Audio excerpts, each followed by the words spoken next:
Bonjour à tous, merci d'être venus.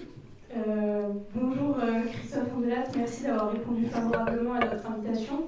Pour vous présenter rapidement, vous êtes diplômé de Sciences Po Bordeaux en 1984 et vous êtes aujourd'hui journaliste, présentateur de l'émission Ondelat raconte. Ainsi, depuis 2016, en podcast et sur Europe 1, vous racontez chaque après-midi les histoires criminelles les plus marquantes. Pour cela, vous employez tous les moyens, vous imitez les voix des protagonistes, vous utilisez des sources d'archives audio, et à chaque fois, on est véritablement plongé dans ces histoires. Ainsi, pendant près de 10 ans, vous avez présenté l'émission Faites entrer l'accusé, aujourd'hui largement rediffusée sur RMC Story. Plus globalement, dans votre carrière, vous naviguez entre Radio France, France Télévisions, BFM TV. Alors d'abord, une question, est-ce que vous avez un souvenir marquant de vos études à l'UEP ? Comment dire? Bonjour d'abord. Bon, d'abord, ce truc ne ressemble pas du tout à ce que j'ai connu, je n'ai même pas idée. Mais je racontais, on était 40 par promo, 40 par an. Ça n'avait rien à voir, c'était un tout petit bâtiment. C'était très intimiste, on se connaissait tous.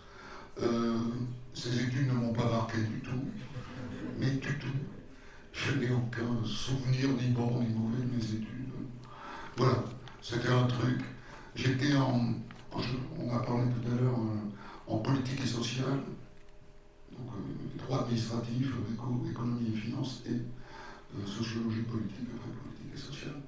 Voilà, on m'a rentré du Bourdieu dans la tête pendant 3 ans, et je m'en suis bien sorti, malgré tout.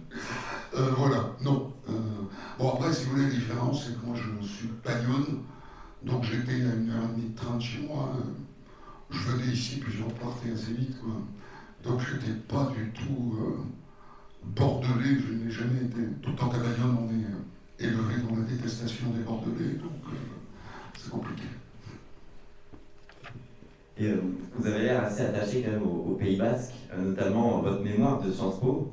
Le sujet, c'était politique d'enseignement de la musique à travers l'exemple de la région de Bayonne.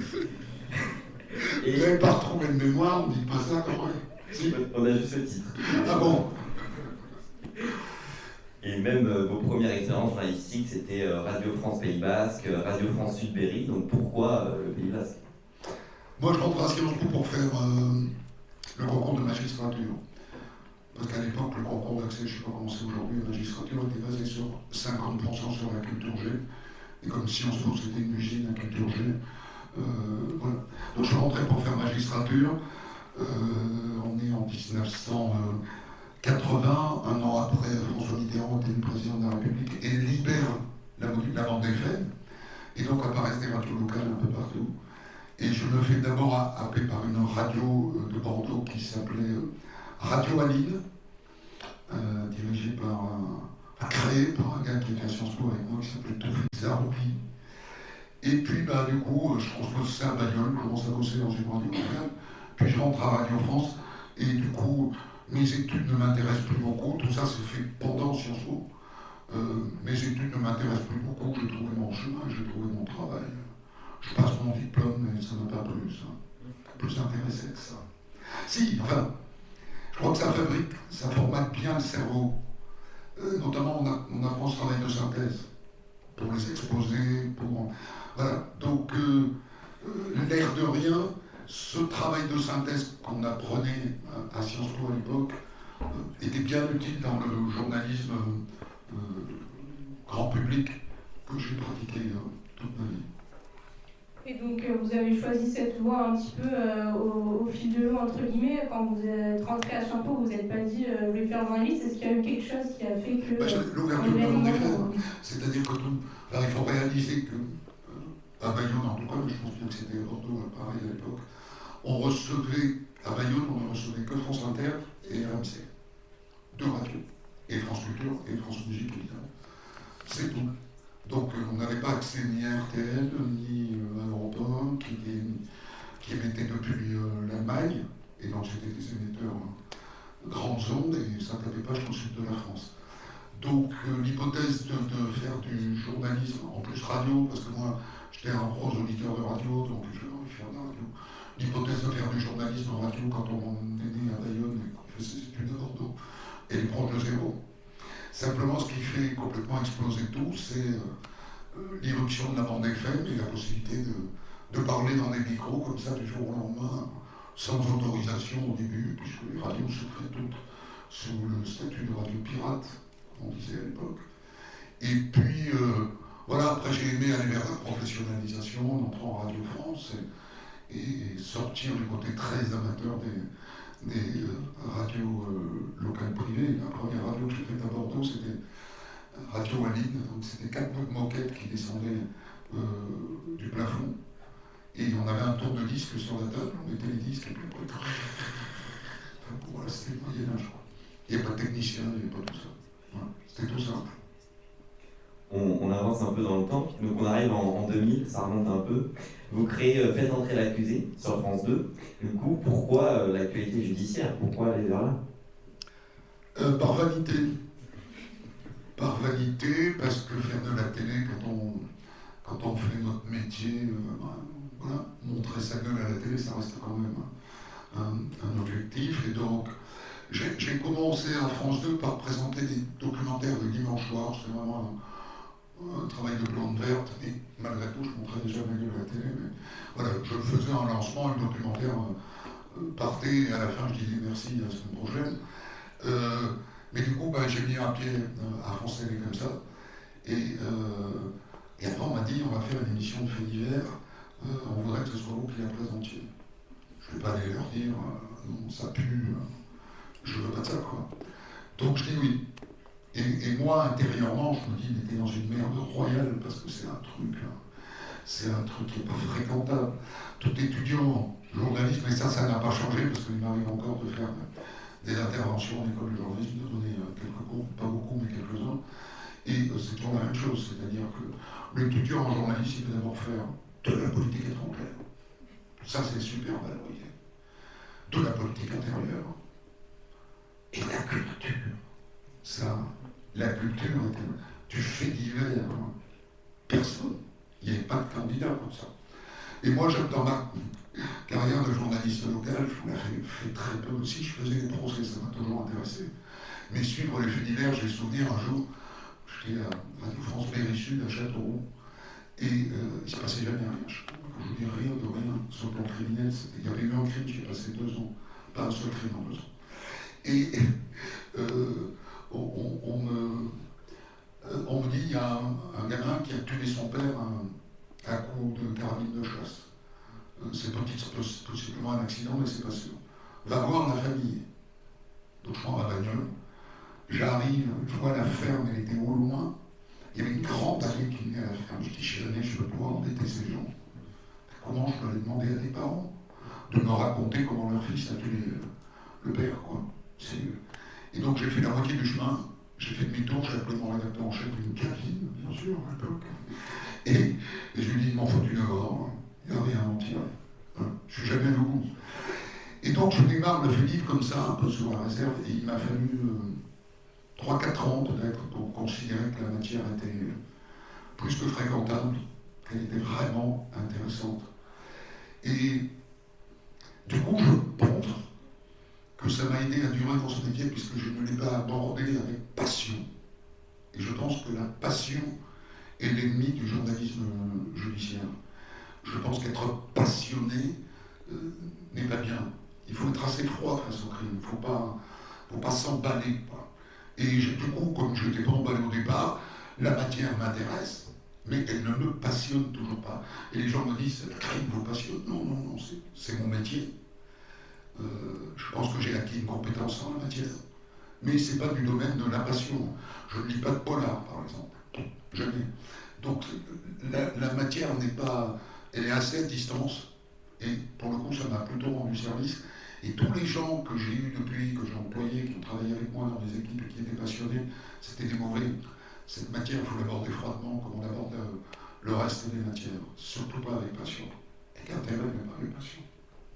Et dans votre enfance, il y a des histoires qui vous ont marqué. Nous, dans la scène, on peut par exemple penser à Xavier Dupont-Ligonnès, au regard de notre âge. Vous, est-ce qu'il y a eu une affaire qui vous a marqué plus qu'une autre? Je veux quand même vous dire un truc. Donc je suis fils aîné. Et mes parents n'ont jamais regardé un numéro de Faites entrer l'accusé tellement ils trouvaient que la matière puait. Alors que j'incarnais, pour un type qui est né à Bayonne, une forme de réussite quand même, passer à la télé comme ça, à France 2. Ils trouvaient ça médiocre, ça ne les intéressait pas. Et donc, autant dire que dans mon enfance, non, j'ai aucun souvenir de fétiche d'aucune nature. Aucune. Et dans cette émission, Faites entrer l'accusé, justement, vous présentez donc les éléments des affaires criminelles à travers des entretiens avec des journalistes, des témoins, des enquêteurs, des protagonistes parfois. Et cela dans un univers toujours très théâtral, sombre aussi parfois. Avec cette mise en scène, vous n'avez pas peur de tomber dans une forme de sacralisation des criminels? Bon, alors, la mise en scène, ça a été l'agrandissement. D'abord, il faut quand même resituer les choses. Au XIXe siècle, j'ai envie de dire jusqu'à la Deuxième Guerre mondiale, le fait divers est presque, j'ai envie de dire, le sujet numéro 1 du journalisme populaire. Voilà. Ils en font des journaux entiers. Quand il y a un procès, ils sortent des éditions spéciales de 7 ou 8 pages. Tous les soirs, on sort une édition spéciale pour rendre compte du procès, etc. Donc il y a une passion qui va du milieu du XIXe siècle jusqu'à un peu moins du milieu du XXe siècle. Et puis après, il y a une extinction lente de la matière comme étant fréquentable par le journalisme. Dans les années 90, sur TF1, il y a une émission qui s'appelle Perdu de vue, qui est présentée par Jacques Pradel, qui fait aussi un autre truc qui s'appelle Témoin numéro 1, qui commence à flirter avec le fétiche. Et puis un jour, Pradel fait une grosse connerie, l'émission s'arrête un peu sur un scandale, et le truc devient infréquentable. Entre-temps, arrive l'affaire Grégory, où les journalistes se comportent pitoyablement, et donc le journalisme devient carrément étranger au fait divers. Et quand nous on arrive en l'an 2000, mon producteur Christian Jorin est ancien patron de François, parce que le seul journal qui a continué à faire du fait divers pendant toutes ces années, c'était François. C'est un journal qui aujourd'hui est devenu un site internet d'extrême droite, mais à l'époque c'était un journal populaire, etc. Et en fait, et quand nous on se lance, les gens ils nous regardent comme ça en disant mais c'est pas vrai, quelle vulgarité. Pour vous donner un exemple, nous les 2 premières saisons, c'est en prime l'été, Faites entrer l'accusé. Et on est très étonné parce qu'on n'a pas un seul article dans la presse télé. À l'époque, ça comptait la presse télé, notamment Télé 7 jours, Télé Magazine, Télé Loisirs, etc., qui étaient des magazines de télévision que les gens achetaient pour savoir quel était le programme du soir. Et pas un seul article pendant 2 ans. Alors, un jour, avec le producteur, on organise un déjeuner avec le patron de Télé 7 jours. On lui dit voilà, on aimerait bien que vous fassiez quelque chose sur nous. Il dit je suis désolé, nous on est un journal familial, on ne peut pas faire ça. On ne peut pas faire de fait. Donc, il y avait un blocage. Quand moi je commence en 99 en vérité à tourner, il y avait un blocage de principe sur la matière qui était doublé d'un deuxième point de blocage qui a été la mise en scène. Mais pourquoi avons-nous fait la mise en scène? Au début, on imagine une émission qui est une table ronde avec des invités, des verres et une carotte au milieu. Vous voyez, c'est la télé de base. Et puis la rédaction de France 2, comme on est un producteur privé externe, la rédaction de France 2 menace de se mettre en grève parce que le fait divers est une matière qui appartient à la rédaction. Si vous confiez à un producteur privé, on se met en grève. Et donc à l'époque, Michel Cotin, qui était la directrice générale de France 2, nous dit démerdez-vous pour faire un truc qui ne ressemble pas à ce que la rédaction peut faire. D'où cette idée d'aller en situation, de se filmer dehors, de mettre en scène, de mettre un blouson de cuir, de rajouter des musiques, etc. Et l'air de rien, en l'an 2000, on est la première émission en France avec un présentateur qui n'est pas en studio. Ça paraît un peu aujourd'hui étonnant, mais ça n'est jamais arrivé en France qu'un présentateur sorte de studio télé pour présenter une émission extérieure. Les seuls qui faisaient ça en Europe, c'était la BBC. Ils avaient commencé à créer ce format en situation. Et on a pris une volée de bois vert sur cette mise en scène. Aujourd'hui, ça ferait rire tout le monde. Et hallucinante. Et le Monde nous est tombé dessus, l'événement du jeudi à l'époque, Voilà, on s'est fait pourrir. Et il faut bien 4 ou 5 ans avant qu'on devienne fréquentable. Et moi, pendant ce temps-là, j'ai des doutes. C'est commode. Mais j'ai l'argent qui tombe. Eh bien, il y a quelques jours, on a pu voir sur Netflix la série d'Observateur qui revient sur l'affaire Bertrand Cantat. Et ça fait déjà quelques années qu'il y a beaucoup de séries de ce genre sur les plateformes. Donc là aussi, on est dans une forme de mise en scène, voire encore plus sensationnaliste que ce que vous pouvez faire sur Fait d'entrée accusé. Quel regard du coup vous avez sur ces nouvelles séries qui arrivent sur les plateformes? Est-ce que vous arrivez à une forme de comparaison ou c'est vraiment trop dans la sensation? Les séries documentaires, top. La série de Netflix sur Grégory, top, de Patricia Tourangeau. Donc les séries documentaires, oui, après moi je suis strictement indifférent au biopic, c'est-à-dire à cette volonté de mettre en scène. Ce qui est intéressant, et ce qui rend le crime intéressant, c'est qu'on n'est pas là quand le crime a lieu. Et donc il y a un mystère qui est l'objet de l'enquête, mais qui est aussi qui est un mystère pour tout le monde. C'est-à-dire au moment où la personne plante le coup de couteau ou tire le coup de feu, etc., on n'est pas là. Et ce moment-là, journalistiquement, on ne peut pas le reproduire. Si on veut le reproduire, on le fantasme. Et donc, bien entendu, une série qui veut reproduire le geste de Bertrand Cantat, il y a une part de fiction. Voilà. On n'est pas là quand... Et c'est ce qui fait l'intérêt du truc. S'il n'y a pas un mystère, s'il n'y a rien à raconter. Donc, oui, dans les adaptations en fiction du réel, en règle générale, j'aime bien ça. Justement, sur cette question du mystère, il y en a un qui fait beaucoup parler en ce moment.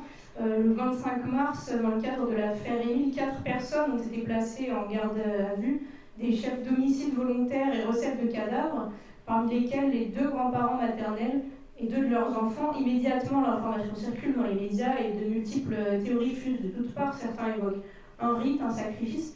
Comment, en tant que journaliste, on fait pour calmer toutes ces théories, en revenir aux faits finalement, déceler le vrai du faux, alors qu'en parallèle, on est dans une course à l'information? Alors, ça c'est un vrai sujet, ça va nous prendre un peu de temps. En premier lieu, je ne suis pas reporter. C'est quand même super confortable. C'est-à-dire que moi, je ne traite que d'affaires jugées, définitivement jugées, et je ne les raconte qu'après cassation. Donc, c'est un confort formidable. La vérité judiciaire est posée. Et moi, je me suis donné comme règle, on pourra en parler, parce que ça recouvre aussi tout ce qui tourne autour de Marine Le Pen actuellement, etc. Moi, je crois qu'il faut quelque chose qui fasse consensus dans une société, c'est de valider la décision judiciaire, quelle qu'elle soit. Même si on a des doutes, même si on pense l'inverse. Il faut, évidemment que c'est imparfait, la décision judiciaire est imparfaite, il y a de mauvais profs, il y a de mauvais étudiants, il y a de mauvais flics, de mauvais juges, de mauvais journalistes, de mauvais taux, de mauvais médecins. Et parfois, la décision judiciaire n'est pas satisfaisante, ou on a le sentiment qu'elle n'est pas satisfaisante. Peu importe, il y a un moment où il faut que les sociétés trouvent des points de consensus. Et pour moi, celui-là est important. Donc moi, j'ai ce confort de ne pas travailler au contact du fait divers en cours. Donc je ne veux pas non plus trop taper sur mes collègues qui ont l'obligation, eux, de le faire. Dans l'affaire Émile, surgit quelque chose qui surgit dans tous les faits divers, surtraité médiatiquement. Bon, il y a un hiatus entre le tempo d'une chaîne d'info et le tempo d'une enquête. Un hiatus total. C'est-à-dire qu'au moment où les chaînes d'info, toutes les chaînes d'info, BFM TV en tête, parce que BFM TV est depuis toujours très tanké sur le fait divers, mais au moment où elle se lance, elle n'a aucune idée de ce que le juge d'instruction a sous le coude. Aucune idée. Elle ne sait pas. C'est une enquête qui est menée par les gendarmes, ça change beaucoup de choses. Les gendarmes ne barassent pas aux journalistes, les venus. C'est pas pareil. Par les syndicats de police, on peut obtenir des tas d'infos sur une enquête en cours. Les gendarmes, on peut avoir un bon pote, mais non, c'est les militaires. Ça ne cause pas. Donc il y a un hiatus complet, c'est-à-dire qu'il y a 4 personnes en garde à vue. On ne sait pas pourquoi ils sont en garde à vue, mais on va quand même en parler toute la journée.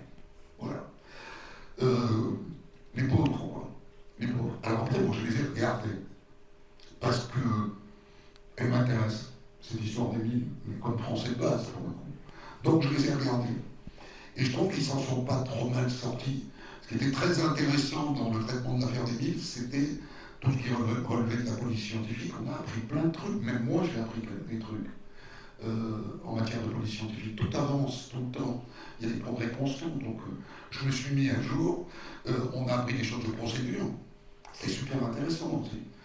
Voilà, la procédure judiciaire, même si moi je la malaxe depuis 25 ans, j'apprends encore des trucs. Et je les ai appris en regardant BFM ou CNews ou LCI France Info. Tout le monde y était. Donc c'est sans surprise.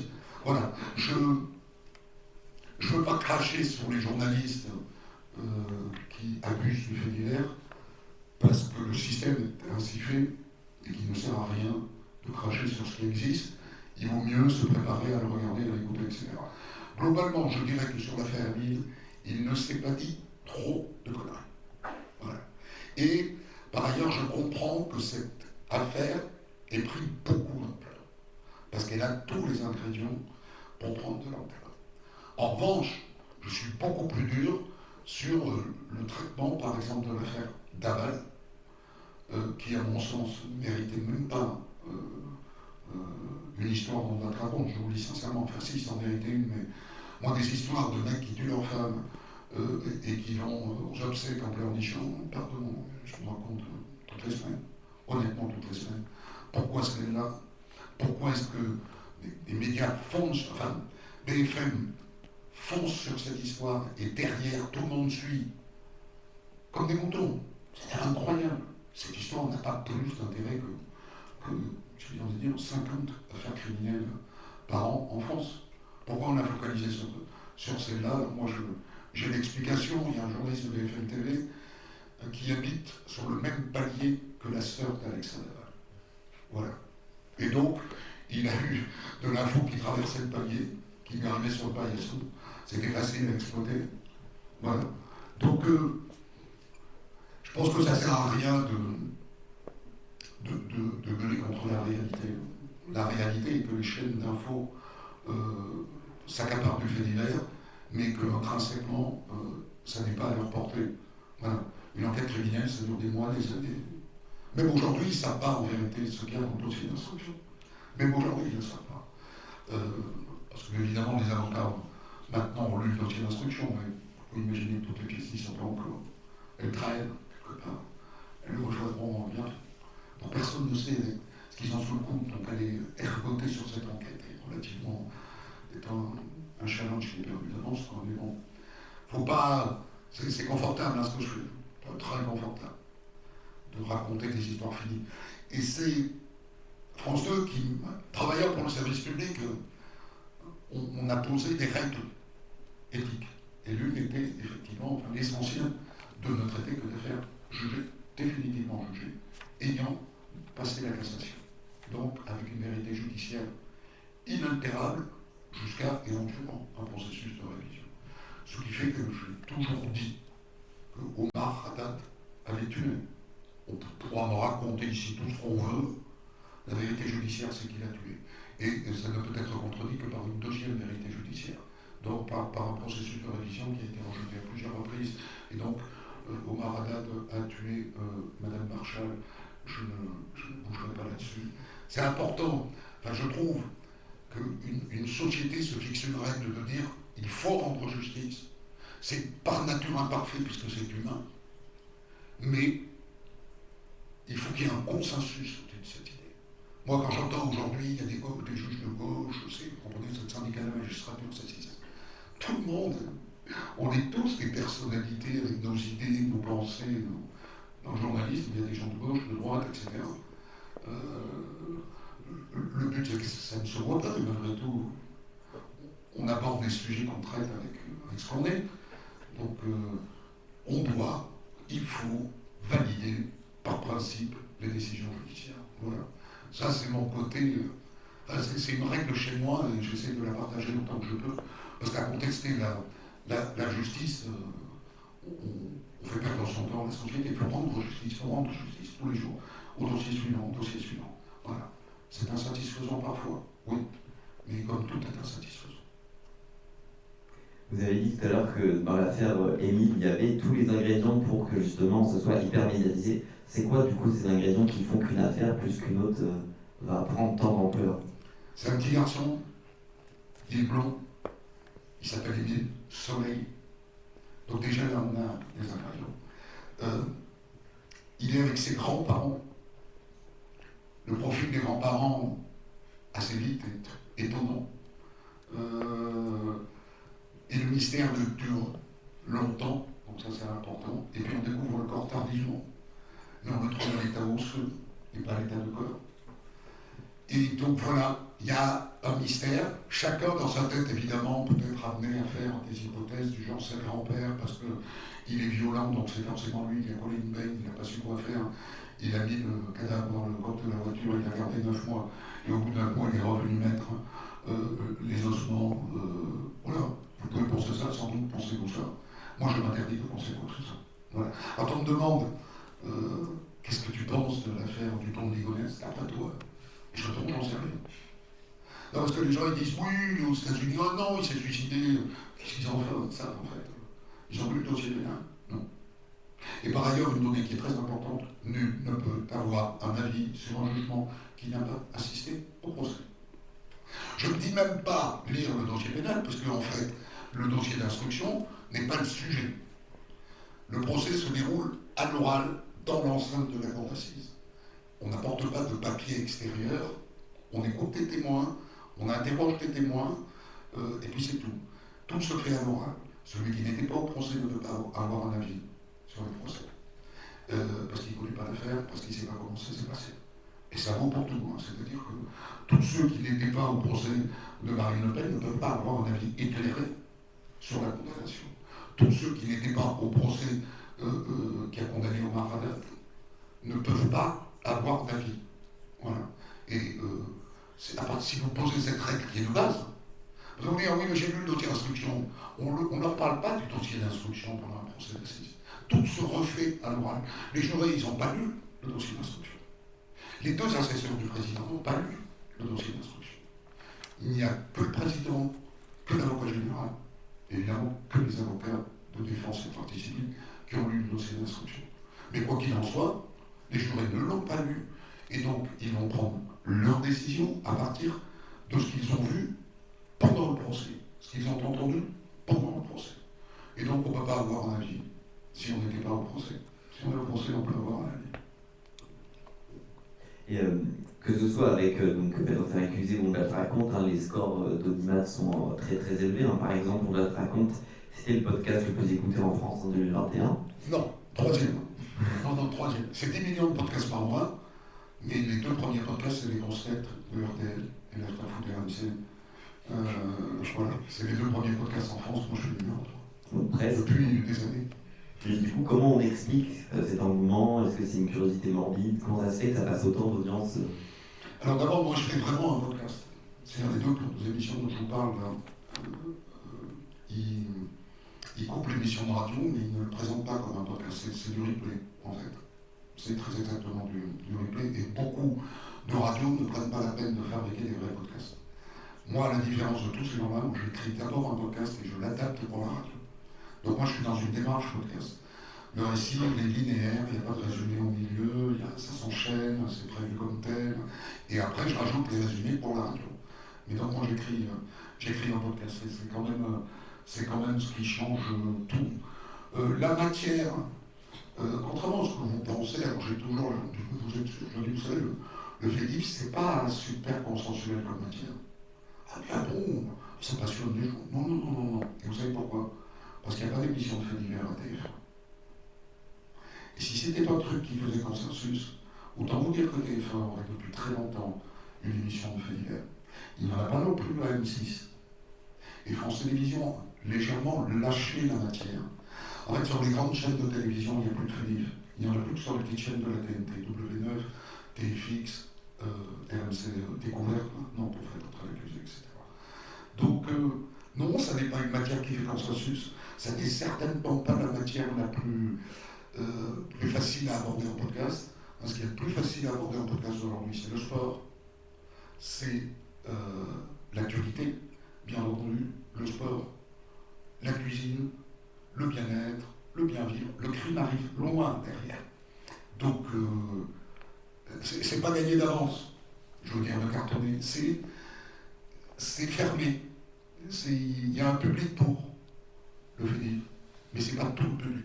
Il y a des gens, mes parents, on va commencer, mais en fait, vous n'amènerez jamais écouter un crime. Je trouve ça nul, vulgaire, sans intérêt. Voilà. Ça ne fait pas consensus du tout. En revanche, ceux qui aiment ça, ils adorent ça. Et ils en surconsomment. Voilà. Mais donc, c'est une niche. C'est une grosse niche, mais ça n'est qu'une niche.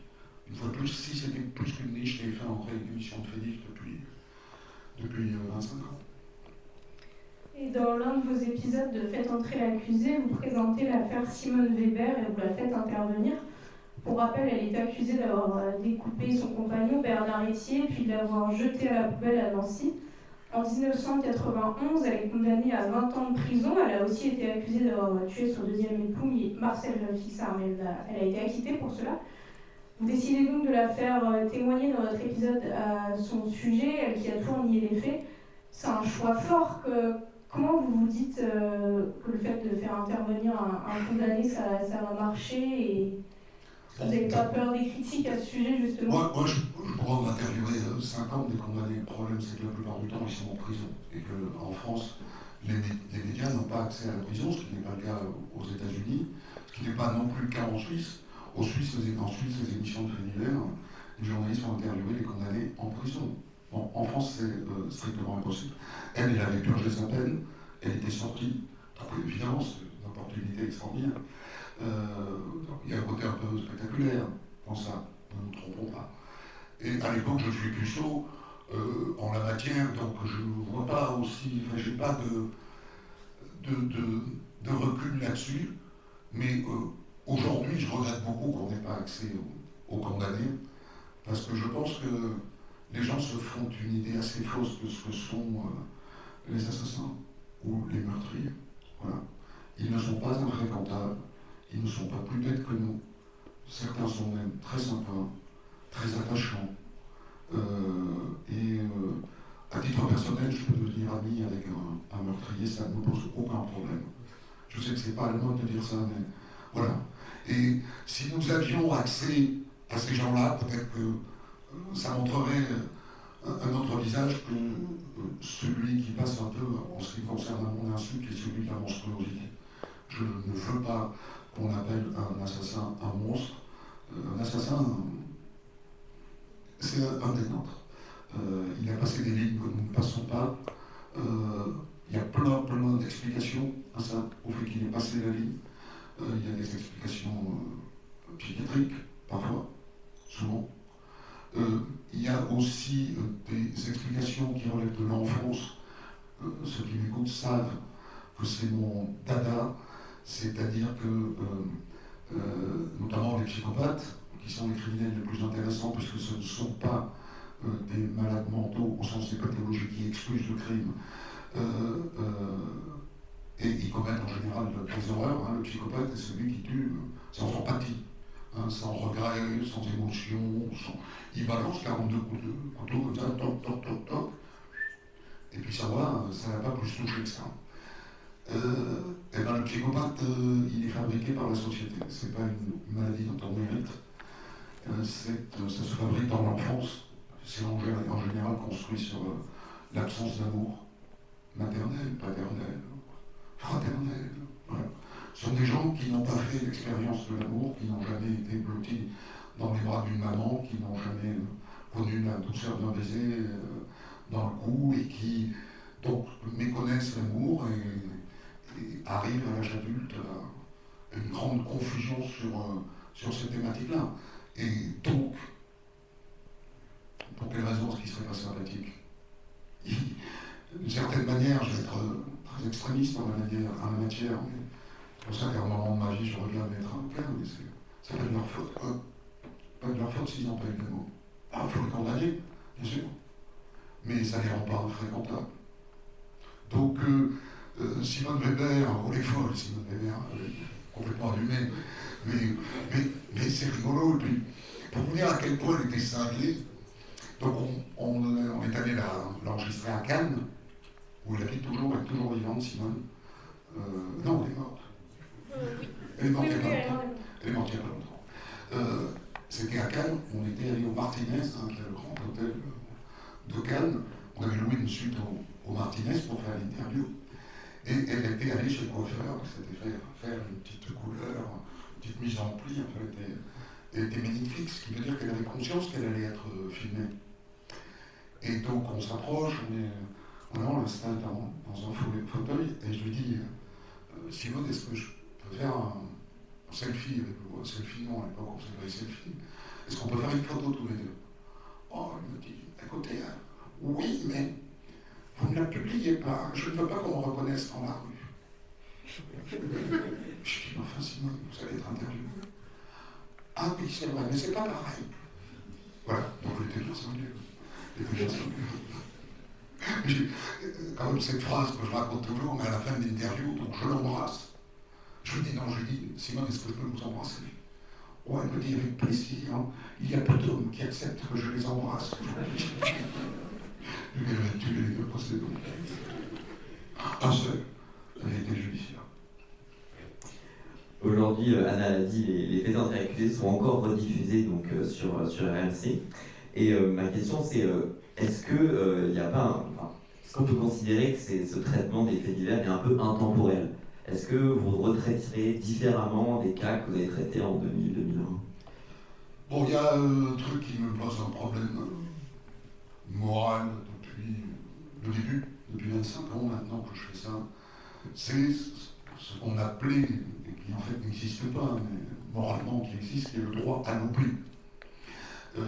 En toute logique, on aurait pu raconter des histoires qui n'auraient jamais été rediffusées. Et celui dont on avait raconté la vie et le mal qu'il avait fait, finalement, sortant de prison, pouvait se réinsérer tranquille. Avant les réseaux sociaux, avant les rediffusions à la télé, avant le replay sur les chaînes de télévision, l'émission passée à la télé, alors, il y a eu le magnétocassette. Bon, on peut l'enregistrer et la revoir. En fait, c'était quand même assez marginal. Et donc, les histoires passées, elles s'envolaient. Et donc, on respectait d'une certaine manière le droit à l'oubli. Quelqu'un qui a purgé sa peine, même pour un assassinat, qui était condamné à perpète avec 22 sûretés, il sort au bout de 23, 24 ans de prison, il a droit, en théorie, de rebâtir une vie. Donc, moi, ça me posait des états d'âme. En plus, évidemment, des tas de gens sont venus interroger tout ça, des visiteurs de prison qui sont venus me dire, vous avez parlé de la personne que je suis en prison, ça va lui faire beaucoup de mal, il faut que vous renonciez, etc. Elle a demandé une libération conditionnelle, elle ne va pas l'avoir à cause de vous. Ensuite, j'ai été directeur de prison qui m'ont appelé le lendemain de diffusion d'émission en disant, ben voilà, je voulais quand même vous dire quelles sont les conséquences de votre émission. Le détenu dont je vous ai parlé hier soir, il n'avait jamais raconté son histoire, la vraie à personne, il avait pipoté son histoire auprès de ses co-détenus, maintenant il s'est retrouvé, il ne peut plus sortir. Il est enfermé dans sa cellule, il ne peut plus sortir. Moi qui étais pétri de culture catho, de gauche, à l'époque, etc., ça posait des problèmes. Ouais. Ça posait des problèmes. Et à partir de la 8e année de fait entrer accusé, j'ai dit à mon producteur, je lui ai dit, moi je ne peux plus avec ça, j'ai un problème moral. Et puis, pendant ce temps-là, Internet est monté. Et donc je me suis libéré du problème moral. J'avoue un peu. En disant, en fait, il n'y a plus de droit à l'oubli, puisqu'il n'y a plus d'oubli, puisque Internet va se souvenir de tout le temps. Et donc, même moi, si mes émissions ne sont pas diffusées, on trouvera par ailleurs d'autres articles, d'autres récits, d'autres, etc. Donc voilà, il n'y a plus de droit à l'oubli. Maintenant, 25 ans après, les faits d'entrée accusés sont encore diffusés. C'est un cas unique à la télé française qu'une émission soit diffusée comme ça 25 ans après. Évidemment, quand on les tournait, on n'avait absolument pas idée que ça allait se passer comme ça. Oui, c'est une atteinte absolue à ce droit à l'oubli qui n'est pas reconnu en droit. Donc bon, on n'en fera aucune loi. Mais des lois morales, oui. Et voilà. Internet m'a sauvé des états d'âme. Il y a des idiotes que vous regrettez maintenant? Oui, il y a des gens qui sont sortis de prison, dont j'ai raconté l'histoire et dont je sais que la vie est compliquée parce que l'histoire existe quelque part et que les gens la voient. Et que donc ce type qui devrait redémarrer dans la vie avec une forme de virginité ne peut pas. Ne peut pas. Et moi je défends, pour essayer de contrer cette réalité, je défends l'idée qu'une personne qui a purgé sa peine devrait pouvoir changer de nom. Voilà. De manière à pouvoir redémarrer la vie dans une certaine virginité de son passé. C'est très compliqué. Il y a des détenus qui changent de prénom, qui prennent leur deuxième prénom, de manière à ce qu'on ne puisse pas les retrouver. Quoi. Parce que si vous voulez, un jour, vous allez en boîte de nuit, vous draguez une fille, vous lui dites je m'appelle un tel, elle tape votre nom sur Google, elle découvre que vous avez assassiné une petite fille il y a 20 ans, ça change un peu votre histoire amoureuse. Hein. Donc voilà, j'ai lu des états d'âme, oui. Aujourd'hui, la multiplicité des émissions de faits divers, Internet, tout ça a complètement rebattu la donne. Mais en contrepartie, oui, moi je serais favorable à ce que les condamnés puissent aller à l'issue, bien entendu, de la période conditionnelle, mais puissent changer de nom et recommencer depuis à zéro. Et vous nous l'avez dit, vous ne traitez quasiment que des affaires classées à quelques exceptions près, oui. Comme avec l'affaire Grégory Villemin par exemple. Au premier semestre, nous avons reçu le journaliste Thibaut Ress qui a enquêté sur l'affaire des Annales du Pont Ligonnès et il souhaitait vous poser une question. Pourquoi ne présenter des affaires seulement non classées? Alors vous y avez partiellement répondu en expliquant que vous preniez le risque. Non, j'ai fait du Pont Oui. Parce qu'à un moment, quand une affaire est à l'arrêt et qu'elle suscite une telle passion, c'est bien de redonner la base des éléments. Mais de fait, c'est un pas de côté qui n'est pas du tout dans la ligne que je défends. Oui, j'ai fait du Pont Ligonnès. Mais en revanche, ne me demandez pas, comme le font 99% des gens, ce que je pense du Pont Ligonnès, c'est est-ce qu'il est vivant ou est-ce qu'il s'est suicidé, je m'en sais foutre rien. Et je ne le saurai que quand on aura retrouvé ou le bonhomme ou son cadavre. Je refuse de répondre à cette question. Et du coup, oui, le fait de ne pas présenter d'affaires non classées, c'est une manière de vous protéger aussi. Ah, c'est un confort. Oui. Voilà. C'est un confort. Ça permet aussi, il faut réaliser, qu'en fait, entrer l'accusé commence, bon, les avocats, on les a tout de suite dans la poche parce que eux, montrer leur tronche à la télé, se faire roncer un peu, ça fait aussi partie de leur business. C'est comme ça qu'ils trouvent aussi des clients. Un avocat qui passe en fait entrer l'accusé, il y en a qui le lendemain recrutent des standardistes pour répondre aux appels qu'ils reçoivent à leur cabinet. Tellement leur passage à la télé a entraîné appel des clients. Donc les avocats, ils jouent facilement le jeu, les journalistes aussi. Et d'ailleurs, vous le voyez, la plupart des émissions de faits divers autres que fait entrer l'accusé aujourd'hui, Enquête criminelle de W9, Esprit criminel de TFX, etc., ne travaillent qu'avec des journalistes et des avocats. Pour faire rentrer parmi les témoins directs des gendarmes, des policiers, des juges d'instruction, des avocats généraux, des experts, balisticiens, psychiatres, etc., il faut avoir une forme de légitimité et il faut respecter cette règle qui fait qu'un protagoniste direct ne peut pas s'exprimer sur un dossier d'instruction en cours. Voilà, il y a tout un tas d'attentes à ça, mais la loi est explicite, ils ne peuvent pas s'exprimer. Et donc si on veut avoir un max d'acteurs directs de l'enquête dans le documentaire, alors à côté de ça, il faut respecter la règle, il faut que la procédure soit totalement terminée. Et à ce moment-là, petit à petit, s'est construit une relation de confiance qui fait qu'aujourd'hui, c'est des présidents de cour d'assises qui acceptent de témoigner dans des documentaires. Mais pour ça, il faut qu'il y ait un jugement définitif. Et du coup, ces figures d'autorité-là, que ce soit plus scientifique ou plus juridique, c'est un moyen de prendre du recul, d'avoir une autorité au-delà de la présentation des faits en eux-mêmes. C'est-à-dire que notre idée à nous, c'est d'essayer de donner aux téléspectateurs, ou en l'occurrence à l'auditeur pour des podcasts, les éléments, un maximum d'éléments auxquels ont eu accès les jurés. Voilà. Et les acteurs directs, que ce soit le directeur d'enquête qui vient toujours témoigner au procès d'assises, ou les experts psychiatres, ou les parties civiles qui témoignent aussi au procès d'assises. Plus on interviewe ces gens-là, plus on s'approche de la vérité du dossier. Donc faire raconter une affaire criminelle uniquement par des avocats et des journalistes, c'est insatisfaisant quand même. Les acteurs directs, c'est plus intéressant. Et ça ne peut se faire que si on ne traite que d'affaires définitivement jugées. Donc il y avait un intérêt aussi, au-delà de l'intérêt moral, il y avait un intérêt technique. Et Au-delà de raconte a été également décliné en version papier et depuis 2024 une version en télévision et diffusée sur Canal+ Doc. Finalement, quel est le format que vous préférez? Vous avez évoqué le format podcast, ça permet d'atteindre peut-être une plus grande cible. Mon format préféré, c'est le podcast parce que moi je suis un mec de radio. Donc la technique que je maîtrise la mieux, c'est la radio. Donc pour moi, j'ai passé 40 ans de ma vie à réfléchir à comment transmettre les choses par la parole et comment écrire, comment parler, avec quelle voix, comment dire les choses, etc. Donc je maîtrise bien l'oral.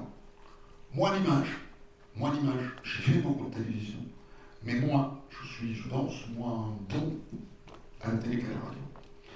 Et mais j'ai 62 ans, donc j'ai décidé de m'amuser un peu aussi. Et Faites entrer l'accusé m'a amené comme ça sur le chemin du récit, dans une position qui est moitié journaliste et moitié un peu comédien. Déjà, dès le début de l'histoire, on la raconte, c'est encore un peu plus de comédie. Je joue avec ma voix, j'imite des gens, je pleure, je ris, enfin je fais tout. Et Canal+, c'est carrément comédien, ce que je fais. Sur le fond, c'est vrai, c'est solide. Sur la forme, je me lâche. Et j'ai l'intention que ça continue. Et je vais me lâcher de plus en plus. Parce qu'il y a un âge où on se dit, bon, maintenant on profite, quoi. On va faire des trucs qu'on n'a jamais fait, on va s'éclater là-dessus. Donc moi, j'assume d'avoir fait un peu de mise en scène dans tout ça, et d'être allé crescendo là-dessus. Et le public m'a accompagné, donc c'est bon signe. Vous avez pris des cours de théâtre pour cela ou oui, vous avez été conseillé? Non, j'ai appris tout seul, bon, voilà, c'est l'expérience de la vie. C'est l'expérience de la vie. Mais pour ce qui est de la mise en scène de mon physique, je suis moins à l'aise que sur ma voix. Et donc là, je travaille avec un réalisateur, on recommence, on fait plusieurs prises, on tourne comme au cinéma, la version Canal de Honda raconte, on la tourne comme au cinéma, 4 prises, 5 prises, 6 prises. Sans problème à chaque fois, c'est très long, c'est une journée pour tourner 30 minutes comme ici. On a parlé tout à l'heure du coup de l'importance des témoins directs, etc. dans le récit. Est-ce que ça vous arrive un peu d'enquêter de manière générale, comment vous obtenez les infos? Alors j'enquête sur rien. Non, il faut dire ce qu'on est soi-même. Moi, je suis présentateur, je n'enquête pas. J'ai des gens avec moi, autour de moi, qui enquêtent. En fait, entre l'accusé, il y avait des gens qui enquêtaient. À la grande époque de Fait entrer l'accusé, je veux dire, à la grande époque, c'est une question de budget. Fait entrer l'accusé sur France 2, c'est 240 000 € le numéro. Fait entrer l'accusé sur la 26 Story, c'est 80 000. C'est pas le même budget. De loin. Fait entrer l'accusé à l'époque, c'était un réalisateur, un journaliste, qui tout seul lisait le dossier d'instruction. Un mois. Pour lire un dossier d'instruction en entier. Un mois. Allez voir à blanc, sans caméra, tous les protagonistes, un par un, pour les convaincre de participer. Un mois de plus. Un mois pour tourner. Et un mois pour monter. Aujourd'hui, c'est moi qui parle. Voilà. Donc, moi, je ne fais aucune investigation, je ne cherche rien, c'est des gens qui travaillent avec moi qui font ce travail à ma place. Sur ce plan-là, on ne peut pas me comparer, des fois, on me colle dans des émissions de télé à côté de gens qui sont des vrais reporters de faits divers. Je suis très modeste là-dessus, moi je ne suis pas reporter. J'ai été reporter dans ma vie, mais pas spécialement en faits divers. Non. Et même pas du tout. Enfin, je suis très peu couvert de faits divers, très peu. Et du coup, il y a des sujets où parfois vous dites non, j'ai pas assez d'éléments, je peux pas, j'ai pas de témoins. Oui, bien sûr, ça m'arrive. Après, quand on est dans la fabrication comme ça, continue d'une quotidienne, il ne faut pas qu'on recule trop souvent, parce que sinon, sinon les dégâts sont considérables. Il faut fournir, il faut écrire, il faut enregistrer, il faut écrire, il faut enregistrer, il faut écrire, il faut enregistrer. Si 2 fois de suite on dit « Oh, mais non, je ne trouve pas bien cette histoire, t'as pas une autre », ça ne va pas être possible. Surtout qu'il faut réaliser, donc on a raconte, j'ai écrit 1200 histoires. Je les ai écrites moi-même, hein, tout le texte c'est moi. Je l'écris moi-même avec mes doigts. 1200 histoires en volume, ça représente un peu plus de 5 fois et demi la Bible, Ancien et Nouveau Testament.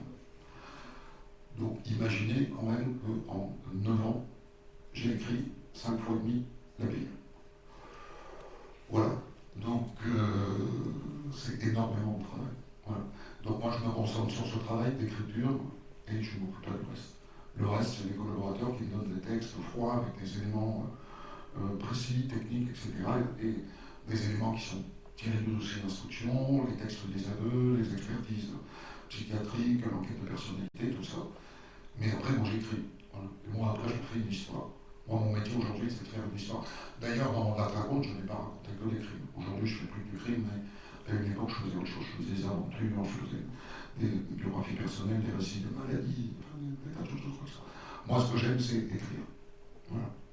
En l'occurrence, je l'accroche à la matière criminelle parce qu'à un moment donné, on m'a collé là-dedans et je ne vais pas essayer de m'échapper. Mais en réalité, des tas de choses m'intéressent et je pourrais faire la même chose sur plein d'autres matières. Plein.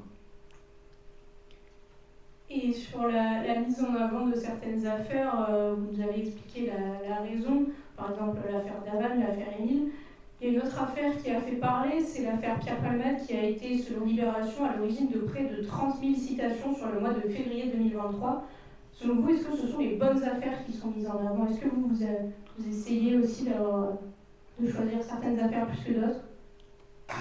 Non, moi je pourrais faire l'affaire Palmade, mais la notoriété est un vrai sujet aujourd'hui. Je veux dire, celui qui est connu est en général beaucoup plus durement sanctionné que celui qui ne l'est pas.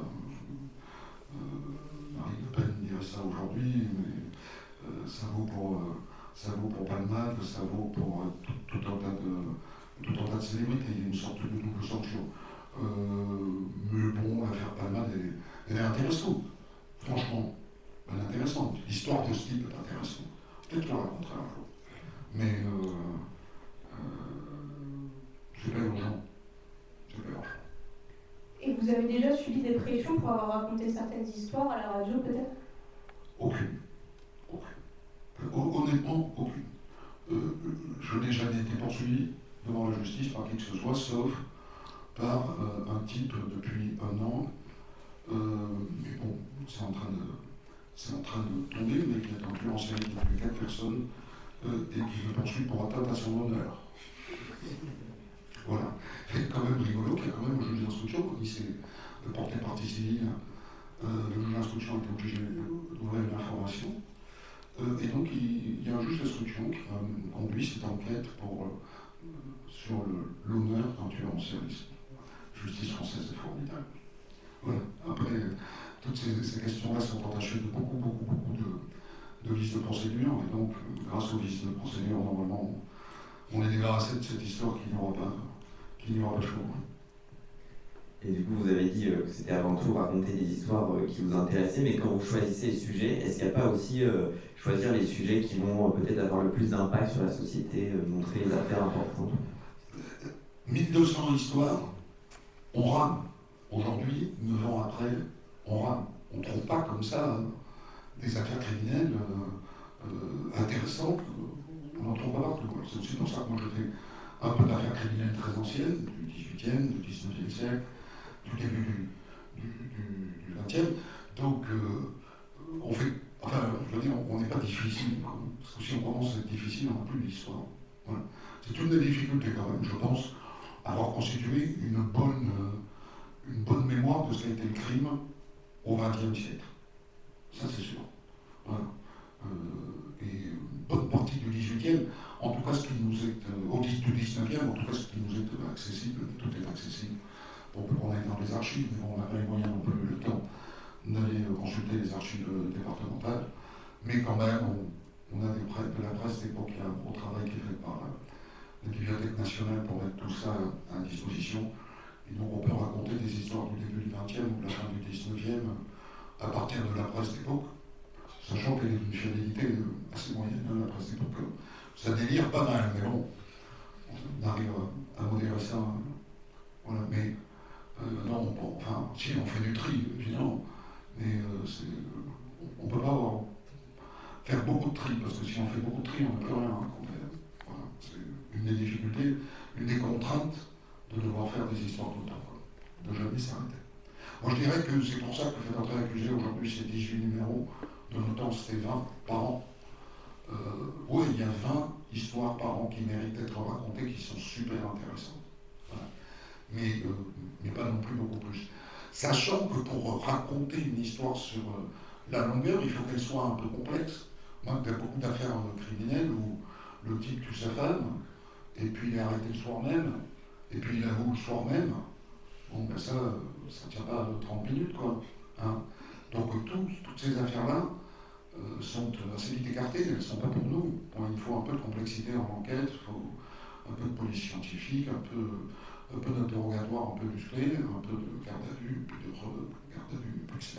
Il faut qu'il y ait une enquête, quoi, une vraie enquête, que ça dure quelques semaines, ou même quelques mois, voire quelques années, que ce soit complexe. Parce que si un type qui avoue le soir même et qui donne tous les détails, ça n'a pas grand intérêt. Et sur le choix, vous ne posez pas de limite sur l'aspect sordide, gore. Il n'y a pas des fois où vous dites c'est trop difficile, je ne peux pas raconter. Non, je fais des tueurs en série américains. Ça aussi, j'ai bougé là-dessus. Une époque, tout ce qui était américain, bon, les Américains ont cette particularité d'avoir des tueurs en série qu'on n'a pas en Europe. Voilà. Pourquoi? J'ai posé 1000 fois là, la question. Moi, j'ai une idée.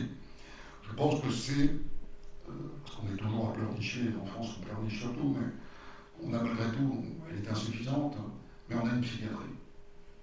Aux États-Unis, c'est calamite. Aux États-Unis, quelqu'un qui est interné en psychiatrie le matin à 9h, à 10h du soir, on le relâche.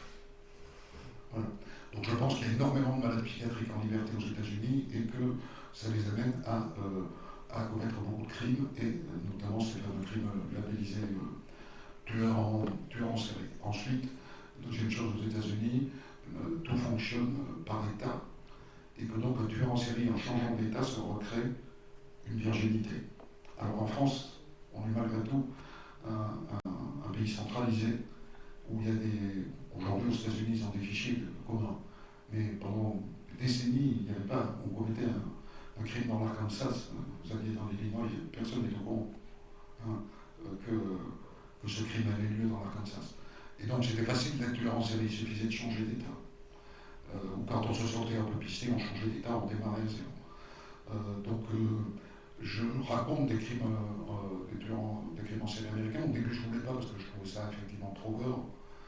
Mais en fait, ce que j'ai appris pendant toutes ces années, c'est que j'avais peur que mes auditeurs ne soient pas raisonnables. Et en fait, à force de les voir, de les rencontrer, de parler avec les gens, je me suis aperçu qu'ils étaient moins cons que je l'imaginais, et qu'eux aussi, ils savent mettre des choses à distance. Eux aussi, ils ne sont pas dans une gourmandise malsaine. Alors j'avais peur de ça, moi, au départ. Je ne veux pas être complice de ça. Ce qui m'a le plus convaincu du caractère très raisonnable de ceux qui m'écoutent, c'est que, je dirais aujourd'hui, j'y donnerais un quart de mes auditeurs écoutent mes histoires pour s'endormir. Ce qui est un truc, au début je ne le croyais pas. Je disais, c'est une originale qui, vous savez, m'écoute pour dormir. À lui aussi, elle aussi, etc. Et puis petit à petit, je tombe toute la journée sur des gens qui s'arrêtent dans la rue qui me disent, je vous ai écouté hier soir. Je dis, soit à minuit pour m'endormir. Donc, cette manière de consommer le crime indique bien qu'il n'y a pas de... Parce qu'en principe, si on prend les choses au premier degré, on ne peut pas dormir après avoir écouté une affaire criminelle. Je pense que les gens mettent les choses à distance.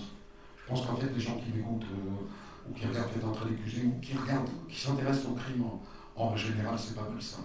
Il m'a fallu du temps pour comprendre ça, mais maintenant j'en ai... bien sûr, il y a 2-3 tordus dans l'eau.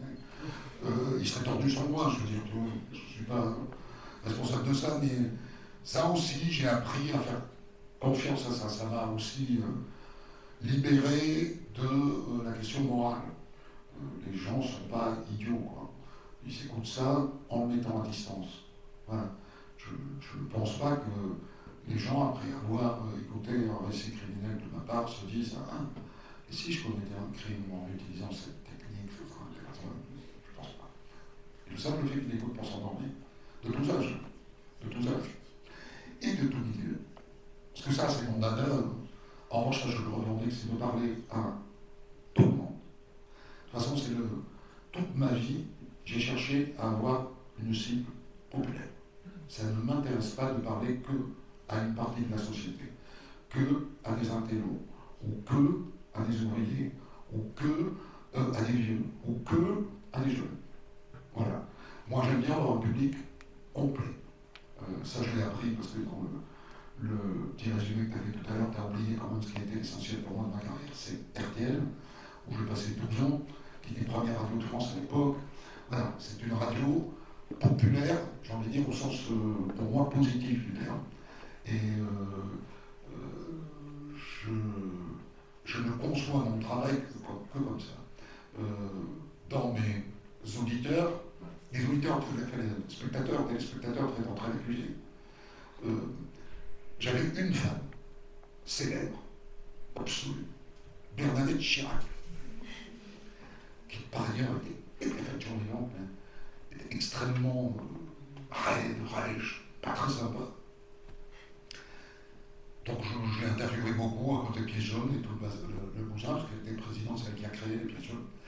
Et donc c'était tendu sur les Pieds Jaunes avec elle, puisqu'on ne pouvait poser aucune question sur son mari, donc c'était pas évident. On en posait quand même les débats, donc ça faisait la gueule. Mais en revanche, en fait, entre l'accusé à chaque fois qu'elle voyait, elle disait vous êtes extraordinaire, je vous écoute. Donc, diplômé de Sciences Po Paris, Bernadette Chirac, intello, femme de président de la République. Et à côté de ça, j'ai eu un public qui m'a toujours scié, et puis après, j'ai compris pourquoi, quand je suis allé tourner en Afrique, c'est les Africains de France, notamment les Maliens. À Paris, c'est les Maliens qui tiennent la propreté. Donc, c'est les Maliens qui tiennent les poubelles, ramassage des poubelles, nettoyage de la rue, etc. Il y a énormément de Maliens. Et en fait, les migrants de première génération. Et en fait, les Africains ont un rapport au crime qui a strictement rien à voir avec le nôtre, puisque en Afrique, vous pouvez avoir un cadavre qui dégouline d'alcool en de sang en une du journal. Pas toujours un problème. Il y a la scène de crime complète dans le journal. Donc ils ont un rapport complètement déconnecté. Et donc, dans la même journée, je peux voir Bernadette Chirac, qui me dit j'adore ce que vous faites. Et vous m'avez dit ah j'adore, je t'ai regardé hier soir. Deux, à l'opposé du spectre social. Ça j'adore. Voilà.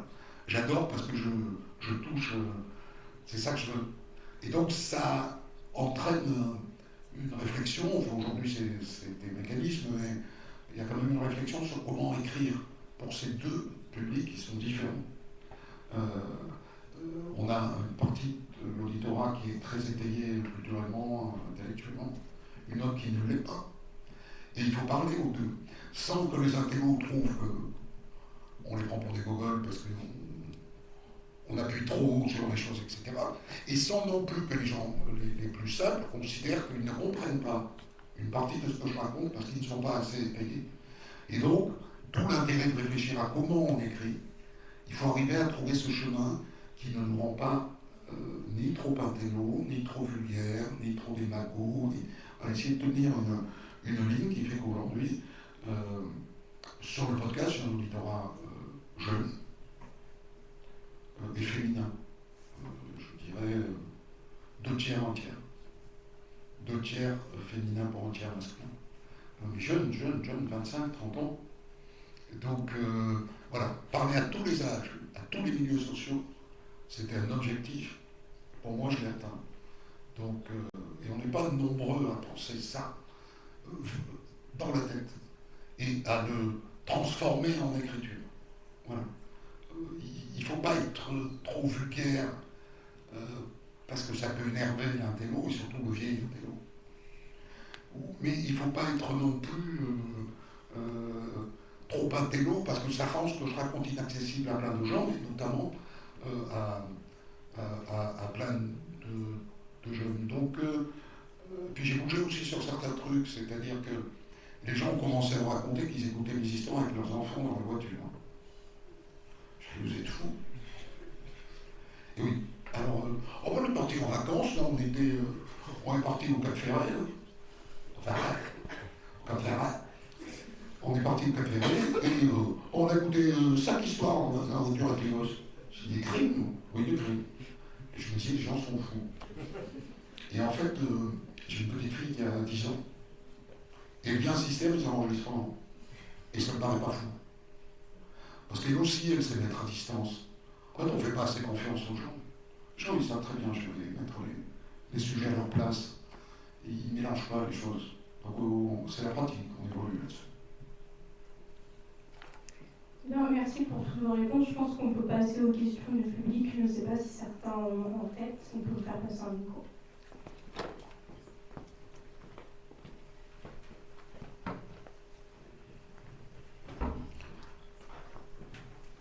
Bonjour, je ne veux pas piquer la parole aux étudiants, mais la première question est souvent difficile à poser. Donc, en tant qu'enseignant, je me lance, diplômé 93, un petit peu après vous.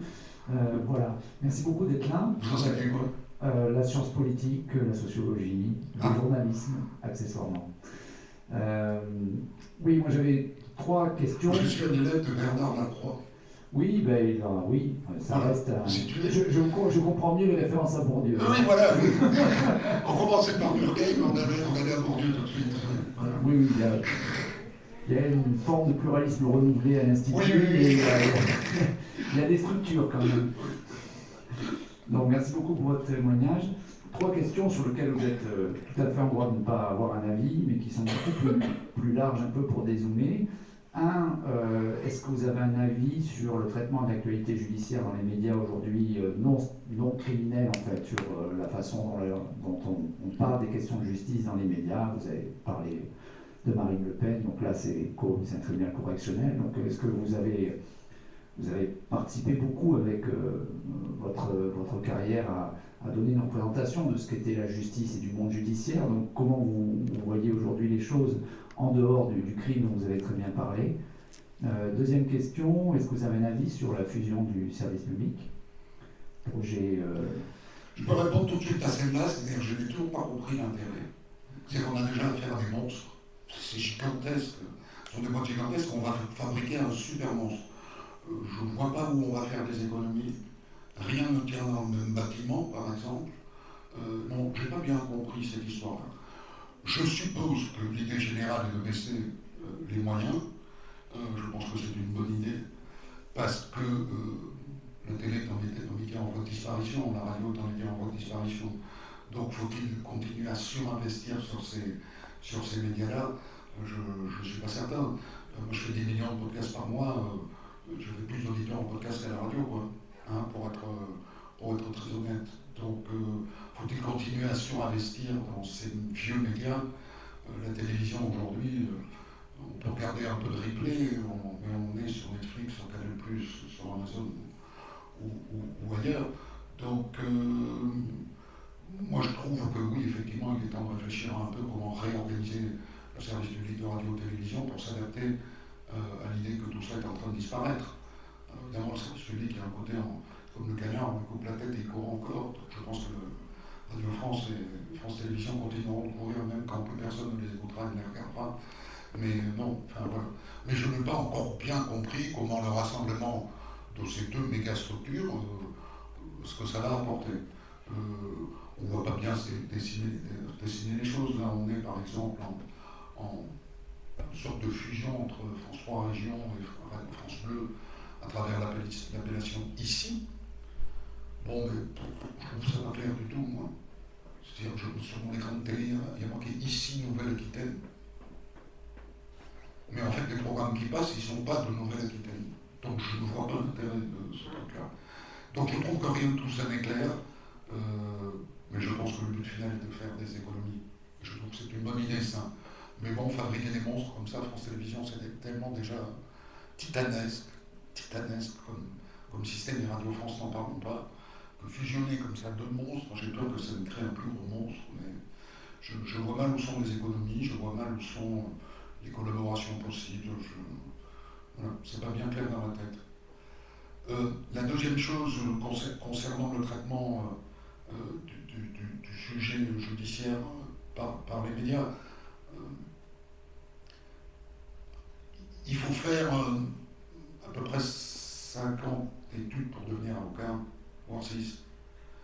Il est donc à peu près normal qu'un journaliste qui ne les a pas faites, ces études-là, soit incompétent sur le sujet de la procédure judiciaire, c'est-à-dire que c'est complexe, c'est très complexe. Et par ailleurs, en théorie, nul ne peut débattre d'une affaire sans la connaître parfaitement bien, et que donc ça revient à ne pas pouvoir en débattre, parce qu'il est strictement impossible pour, je ne sais pas, BFM, CNews ou LCI, de réunir sur un plateau des gens qui connaissent l'affaire par cœur, plus la procédure judiciaire par cœur, plus, etc. Donc il y a beaucoup d'incompétences. Voilà. Commencer par la mienne. Hein. Moi-même, je l'ai raconté tout à l'heure dans l'affaire Émile, de regarder les chaînes d'infos comme ça, comme un goinfre, comme l'ont fait beaucoup de gens, hein. Puisque je crois qu'il y avait 5 millions de personnes qui ont regardé BFM TV le jour où les 4 ont été placés en garde à vue. Bon, ben voilà, c'est hors de portée pour la chaîne de ne recevoir que des gens qui sont compétents en matière de procédure, et que donc personne n'y comprend rien. Et il faut attendre 24 heures, 48 heures qu'une partie ait pu aller lire sur Internet et apprendre des choses sur la procédure pour que ça soit restitué de manière plus juste. Voilà. Ça vaut aussi donc pour Marine Le Pen, on voit très très bien que, en fait, comme personne, ou très peu de gens, même les avocats, hein, hormis les avocats qui ont l'habitude de manipuler, un avocat ordinaire n'est pas du tout au courant de ce qui se passe en appel pour une inéligibilité immédiate. Voilà. Il a fallu beaucoup de temps avant que le vrai juriste vienne expliquer quand même quelque part ce que représentait cette décision de justice, quelles étaient les possibilités d'appel, ce qu'entraînait l'appel, les avantages que ça constituait pour elle, les inconvénients que ça pouvait constituer pour elle.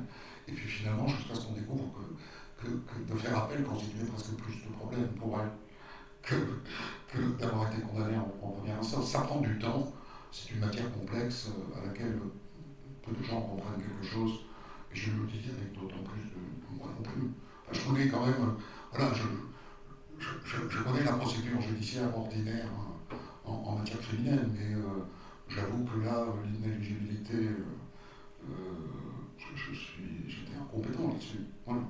Donc je suis fait comme tout le monde, comme tous mes collègues, je suis allé lire des articles un peu sérieux, et au bout de 24 heures, j'étais moins bête. Et pendant les premières 24 heures, on est perdu. On est perdu, d'autant plus que pendant ce temps-là, évidemment, les acteurs directs de l'affaire et du Rassemblement national nous font croire que c'est une condamnation politique. Donc le débat, finalement, ne se crée pas autour du vrai sujet. Et quand on connaît, mais on met du temps, et ça colle pas, c'est pareil, il y a un décalage absolu entre l'information en continu et la vérité. Voilà. C'est pas à cracher sur l'info en continu, ça sert à rien. Elle existe dans le monde entier. Elle est confrontée au même problème dans le monde entier. Donc moi je crache pas dessus. Je dis que quand on va écouter l'info continue, il faut toujours avoir en tête que probablement on passe à côté de pas mal de savoir, en tout cas à court terme. Le temps qu'ils trouvent le bon prof de droit qui vont finir par faire venir, qui va venir expliquer effectivement que c'est suspensif, c'est pas suspensif, l'appel est suspensif, si machin, le truc, la cassation, ça revient au jugement de première instance concernant l'inéligibilité, etc. Bon, d'accord. Voilà, en dehors de quelques profs, je vois bien qu'ils maîtrisent ça. Et en tout cas, pas les avocats. On a parlé avec certains d'entre eux qui disent absolument pas au parfum. On a commencé par l'avocat de Marine Le Pen. J'avais juste la dernière petite question, c'est où placez-vous le curseur aujourd'hui sur la polarisation des médias et le respect d'un certain pluralisme dans le paysage audiovisuel français, la mise en cause de certaines chaînes, de certains animateurs. Comment vous positionnez par rapport à ça? Je ne vais pas éluder la question, même si vous comprenez qu'elle est compliquée pour moi. C'est pour ça que vous le posez. Hein. Je ne vais pas l'éluder, et en même temps, comment dire que tout ça c'est du passé. Il n'y a pas de régulation sociaux, il n'y a pas de régulation sur YouTube. Il n'y a pas de régulation pour la presse écrite. Il n'y a de régulation que pour les radios ou les télévisions. Les seuls médias qui sont régulés en France par l'ARCOM sont les radios et les télévisions. Je vous l'ai dit, ce sont des médias voués à disparaître. Il restera peut-être, mais en tant que tel, ils sont voués à disparaître. Donc aujourd'hui, en fait, toute l'attention et tout le débat va aller porter sur un truc qui est en train de disparaître. Et sur des médias qui sont en train de disparaître, alors que tout ce qui constitue notre avenir n'est pas régulé. Donc à titre personnel, mais pas d'aujourd'hui, et pas parce que je travaille chez Bolloré, de toujours, et peuvent en attester tous les présidents successifs du CSA et de l'ARCOM, que j'ai tous connus et tous rencontrés et tous interviewés. Et je leur ai dit à tous que je ne trouvais pas légitime le contrôle que l'ARCOM fait sur les temps de parole et sur les lignes éditoriales des médias audiovisuels. Voilà. Je n'ai jamais compris comment on peut avoir un journal qui s'appelle L'Humanité et que ça pose de problème à personne, mais qu'en revanche, on ne puisse pas interviewer que des gens de gauche si ça nous fait plaisir. J'ai jamais compris ça. Et on va nous répondre, oui, mais c'est parce que les fréquences de radio-télévision sont propriété de l'État, et que donc il doit contrôler l'usage qui en est fait. Mais enfin, bon, l'humanité n'existerait pas s'il n'était pas subventionné par l'État. D'accord? Donc voilà, je suis strictement opposé à la régulation des médias. Je trouve tout à fait légitime qu'il se soit créé CNews, Europe 1, le journal du dimanche, qui sont des médias plutôt de droite, voire très à droite. Je trouve ça très légitime. Ça m'intéresse, moi, j'y travaille, ça m'intéresse, mais ça m'intéresse d'écouter Europe 1 ou de regarder CNews sans adhérer. Forcément. C'est rationnant. Alors, je regarde Pascal Pro, ça m'intéresse. C'est pas, je ne suis pas une love, mais ça m'intéresse. Et je trouve intéressant que ces idées qui ne sont exposées nulle part dans des médias grand public soient exposées désormais.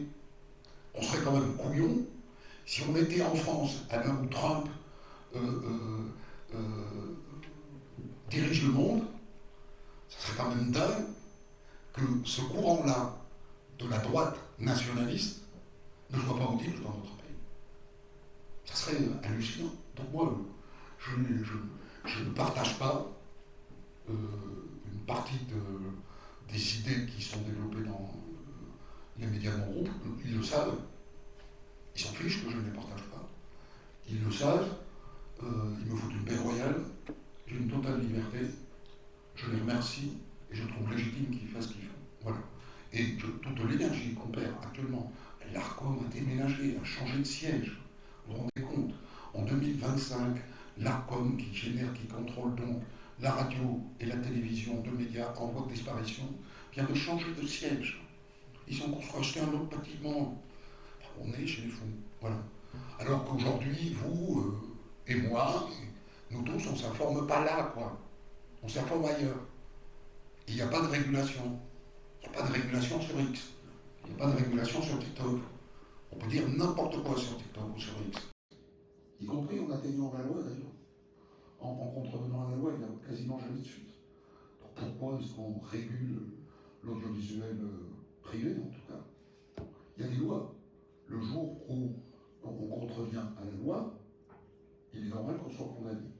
Mais de là, parce que à quoi on arrive? Enfin, on arrive en campagne électorale, on est obligé de donner autant de temps à la Ligue communiste révolutionnaire que au Rassemblement national. Donc, à un moment donné, ça devient fou, quoi. Alors, on est arrivé à de la faux-puterie qui consiste à mettre tout ce qui est un peu grand public la journée et tout le reste la nuit. Vous voyez? Et ça marche. Alors, comme dire, vous avez mis la gauche la nuit? Oui, c'est bon. Vous avez rendu, c'est bon. Débile. Enfin, moi, je suis anti tout ça. Il y a une loi, on la respecte. Quand on atteint la loi, on est poursuivi devant les tribunaux. Et pour le reste, on est responsable devant notre public. Mais ça, c'est une position, je la tiens depuis que j'étais à France Inter. Donc, autant me dire que ça fait très longtemps. Merci beaucoup de votre réponse. Alors, une solidarité. Moi, j'ai beaucoup regardé votre émission, etc., avec ma famille. Et il y a quelque chose que j'ai remarqué, et puis même dans la représentation médiatique aussi, c'est que parfois il y a certaines régions qui sont représentées comme où il y a beaucoup d'affaires criminelles. Moi, je pense au Nord-Pas-de-Calais. Est-ce que, parce que je viens de là-bas, donc je le sais, et justement ma question c'est de savoir, est-ce que justement, s'il y a vraiment des régions où il y a un taux d'incidence criminelle plus important, ou est-ce que justement les médias, en s'emparant de certaines affaires dans certaines régions, jouent un peu sur une sorte de représentation? Alors il y a le Nord-Pas-de-Calais, il y a l'Est, et il y a la région de Marseille, hein, le Grand Sud-Est. Bon, ça tient aussi au nombre d'habitants. Enfin, c'est-à-dire que je vous ai raconté qu'à Châteauroux, quand les 2 années que j'ai passées comme journaliste à Radio France à Châteauroux, il ne se passait rien, mais parce qu'il y a peu de monde dans l'Indre. Il y en a beaucoup plus dans le Nord et le Pas-de-Calais, ou dans le Var, les Bouches-du-Rhône, etc. Donc ça tient à ça. C'était en profil sociologique. Je me redis, plus on a une enfance difficile, plus on a une adolescence difficile, plus le risque criminel est important. Voilà. Donc partout se concentrent les problèmes d'insécurité liés aux violences ordinaires, etc. Plus il y a de risque d'avoir des crimes derrière. Voilà, les gens qui tuent sont rarement des gens très équilibrés. Ça ne veut pas dire qu'ils sont tous malades mentaux, mais le crime se nourrit des failles de notre société, des problèmes de pauvreté, des problèmes d'éducation, des problèmes d'affection, de tout ça. Donc ça va expliquer que dans les régions, comment dire, de structures modestes, comme le Nord-Pas-de-Calais, voilà, il y a plus de crimes qu'au Cap-Ferret. Il y a un, il n'y a pas de micro, ici. Alors bonjour et merci d'être venu. Moi je suis un grand fan de vos émissions. Je suis peut-être même endormi devant une vidéo à l'époque, pas les criminels quand même. Alors j'ai 2 questions. Ma première question, ça porte sur pourquoi privilégier le format criminel, sachant que vous expliquez que c'est de plus en plus difficile de les trouver. Et la deuxième, c'est plus généralement quel regard portez-vous sur la justice pénale aujourd'hui en France, les moyens qui sont mis derrière, est-ce que selon vous c'est suffisant, quelles pistes seraient envisagées? Merci. Je vais commencer par répondre à la deuxième question. L'affaire Émile, sur ce plan-là, est très intéressant. Je rêve un jour de faire un doc pour comptabiliser ce que coûte une enquête criminelle. En fait, sur l'affaire Émile, vous avez 50 gendarmes qui travaillent à plein temps, depuis le tout début, à plein temps, et que là-dessus. On a les moyens en France, on donne les moyens à la justice d'enquêter. Je le dis, vous avez il y a tout un tas d'affaires où il y a 60 gendarmes qui vont travailler à plein temps pendant 3 ans sur un seul crime. Un seul. On va faire des analyses ADN, ça coûte cher. Il n'y a pas de limite. On veut des hélicoptères pour chercher un cadavre, on en a 2. On veut des chiens, on en a 10. Donc évidemment, on est dans une société où se connaît mieux, ça ne va jamais, on a pas assez de moyens, peut-être. Rien n'est satisfaisant totalement. Mais honnêtement, la justice française, elle fonctionne. Voilà. Et c'est aussi une manière que j'ai de regarder la vie. J'en ai un peu marre qu'on passe notre temps à dire gna gna gna, ça va pas, notre pays. Ouais, mais ça va quand même mieux qu'ailleurs parfois. Voilà. Je vous parlais de l'Afrique, moi j'ai fait des films en Côte d'Ivoire, j'ai fait des films en Afrique du Sud. Je veux dire, c'est même pas comparable, quoi. Voilà, en fait, une enquête criminelle en Côte d'Ivoire, il y a très peu d'enquêtes, les types sont fermés en détention provisoire, entassés à 50 dans une pièce, ils ne sont pas vus par le juge d'instruction pendant 3 ans. Voilà, quoi. En France, quand même, les choses se passent pas.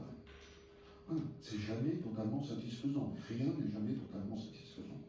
Mais quand même, moi je dis que la justice en France a des moyens et elle fait un bon boulot. Est-ce que c'est assez? Non, jamais. D'accord? Mais comme il faut arbitrer pour mettre de l'argent là ou là, je trouve qu'on n'a pas déshabillé complètement la justice. Il y a quand même encore des moyens. Vous savez, un procès d'assises. Allez, Allez vous asseoir, d'accord, ça j'aurais dû commencer par ça. Allez voir des procès d'assises. Allez voir des procès d'assises. Voilà. Vous allez à Bordeaux, allez voir des procès d'assises. Enfin, un procès d'assises va donc mobiliser les jurés, greffiers, présidents, assesseurs, enfin, ça coûte très cher un procès d'assises. Très très cher. On fait quand même.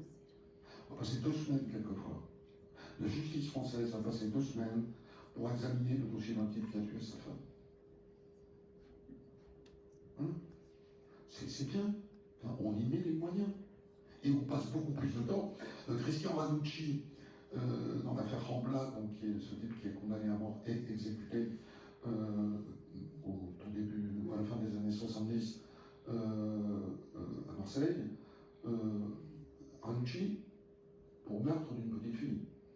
Le procès commence le matin à 9h, comprenant la sélection des jurés, etc. Se termine verdict le soir à 21h. Une journée. Aujourd'hui, aller aux assises de Bordeaux, on prend son temps. On prend son temps. On a fait beaucoup de progrès. Et un dossier d'instruction, ça aussi, hein, je ne sais pas si vous avez déjà vu un dossier d'instruction, mais la moindre affaire, ça mesure ça en hauteur en papier. C'est. Voilà, quand je dis qu'il faut un mois pour lire un dossier d'instruction moyen, je vous jure qu'il les faut. En bossant 8 heures par jour. Voilà, il y a énormément. Ne serait-ce que fait cette expérience-là, regardez un dossier d'instruction. C'est. Voilà. Là, la police scientifique, ça coûte une fortune. J'ai interviewé hier pour une émission qui passe la semaine prochaine un ingénieur de la police scientifique de Lille. Vous savez combien il y a de personnes à la police scientifique de Lille? 140. Police scientifique de Lille. 140. Alors après, on peut venir toujours planifier, on n'a pas les moyens. Ok, il n'y a jamais les moyens. Il n'y en a pas assez ni pour l'éducation, ni pour la médecine, ni pour la justice, ni pour rien, en fait. Rien ne va. Moi, je dis que ça va pas si mal. Ça n'est pas satisfaisant, mais quand même, sachons positiver un peu. Oui, en matière de justice criminelle, il y a des moyens en France, et on les met. Et les magistrats sont indépendants là-dessus, les juges d'instruction, et ils dépensent beaucoup d'argent, et à aucun moment, on leur dit, calmos, peut-être que faire 2000 analyses ADN, il faudrait que tu vois, tu te calmes, mais si je le veux quand même, les 2000, et ça va. Voilà. Donc je pense qu'une enquête comme le petit Émile, à la fin de l'histoire, peut-être ça peut atteindre 4 millions, 5 millions d'euros. Voilà. C'est pas rien, hein, pour un mois. Et du coup, juste sur pourquoi avoir un peu arrêté les... Ah, le reste, le non criminel. Bon, pour être très honnête avec vous, en podcast, le criminel, ça marche 2 fois plus que le non criminel. Voilà. Donc il y a une sorte de réalisme, puisque le podcast commence à rapporter un peu d'argent. Il n'y a pas d'économie au podcast pour l'instant, mais quand même, notre raconte quand même rapporte de l'argent. Rapporte de l'argent. Donc on est obligé, on est une société privée, on est obligé de vendre ce rapport-là à la voilà, celui d'audience. Et que par ailleurs, j'adore de toute façon raconter des histoires que je fais souvent. C'est plus de travail, le non criminel. Et notamment, j'adapte des livres dans le non criminel. J'en fais un peu dans le criminel, mais j'adapte beaucoup de livres. Des autorécits notamment. C'est super, c'est quelqu'un qui dit, ben voilà, je vais vous raconter, un jour on m'a diagnostiqué une sclérose en plaques et je vais vous la raconter du début jusqu'à la fin. C'est super intéressant. Les gens m'écrivent au jeu, et moi je leur fais que leur prêter ma voix, et je raconte au jeu, comme ils l'ont écrit. Simplement, je parle d'un bouquin qui fait 250 pages, toute seule comme un grand, en tournant les pages, et avec mon téléphone, je coince la page pour qu'elle ne fasse pas marche arrière, et j'écris. Voilà, c'est là où l'écriture d'une affaire criminelle va me prendre 6 heures, l'écriture d'une affaire non criminelle adaptée d'un livre va me prendre 12, 13, 14 heures. Voilà. Et donc, une sorte de réalisme. Voilà, je suis fatigué aussi. Moi, de nouveau, j'avais une seconde question. Tout à l'heure, vous parliez de l'affaire Omar Haddad, mais justement, j'avais une question par rapport, alors pas dans ce cas-là, mais dans d'autres affaires, par exemple celle de l'affaire Dutroux, quand il y a des cas d'erreur judiciaire, comment on peut réagir par rapport à ça quand on a déjà traité par le passé et qu'il y a eu un verdict de la justice, comment on traite ce genre d'événement en fait? Alors, au Marathon, il y a eu 2 ou 3 demandes de révision qui n'ont pas abouti. Vous allez me dire, c'est pas, les demandes de révision n'aboutissent pas en France, en règle générale. Donc c'est un peu la limite de mon raisonnement. Il y a quand même énormément d'éléments dans l'affaire Haddad, telle qu'elle a été exposée au procès. C'est important de comprendre pourquoi Omar Haddad a été condamné. Il y a énormément d'éléments qui sont incontestables sur la culpabilité d'Omar Haddad. Énormément. Comme Christian Ranucci. J'aurais quand même, vous ne connaissez pas ça, parce que c'est pas votre génération, mais nous, on a connu le bilan vert rouge comme une sorte de vigie qui nous disait, vous voyez, le fait divers, ça peut être la justice, ça peut être du sale boulot, parce qu'ils ont condamné Ranucci, qui n'avait pas tué la petite Ramblin, à mort, ils l'ont exécuté, et, dit l'auteur du bureau vert rouge, il était innocent, et je vais vous le démontrer. Et donc Gilles Perrault, toujours vivant, je crois, Gilles Perrault, qui était une personnalité issue de ces courants mitterrandistes de la gauche socialiste qui arrive au pouvoir dans les années 80, qui n'était jamais arrivé au pouvoir en France, Gilles Perrault trouve tout de suite, immédiatement, un écho dans la société en défendant l'idée que Christian Ranucci était innocent. Mais en fait, il était coupable, Ranucci. Et tout ce qu'a raconté Gilles Perrault était faux. Le pull vert rouge est faux du début à la fin. Et moi, je le sais, depuis que j'ai fait fréquenter l'accusé sur l'affaire du pull vert rouge, eh bien, en 2002 ou 2003, quand on l'a fait, 4, on n'a pas pu le dire. On n'a pas osé le dire. J'ai interviewé Gilles Perrault, et au premier degré. Et en fait, je savais que tout ce qu'il disait était faux. Et on n'osait pas le dire. Et des tas de gens ont pris ce livre comme une vérité alors qu'il était bourré d'erreurs. Bourré d'erreurs. Et il y a un très très bon travail qui a été fait par Canal+ là-dessus, qui revisite tous les mensonges de Gilles Perrault un par un, qui a mené à innocenter Ranucci du meurtre de la petite Marie Dolores. Il y a zéro doute sur la culpabilité de Ranucci dans cette affaire. Zéro. Mais l'époque compte aussi. L'époque pèse la preuve.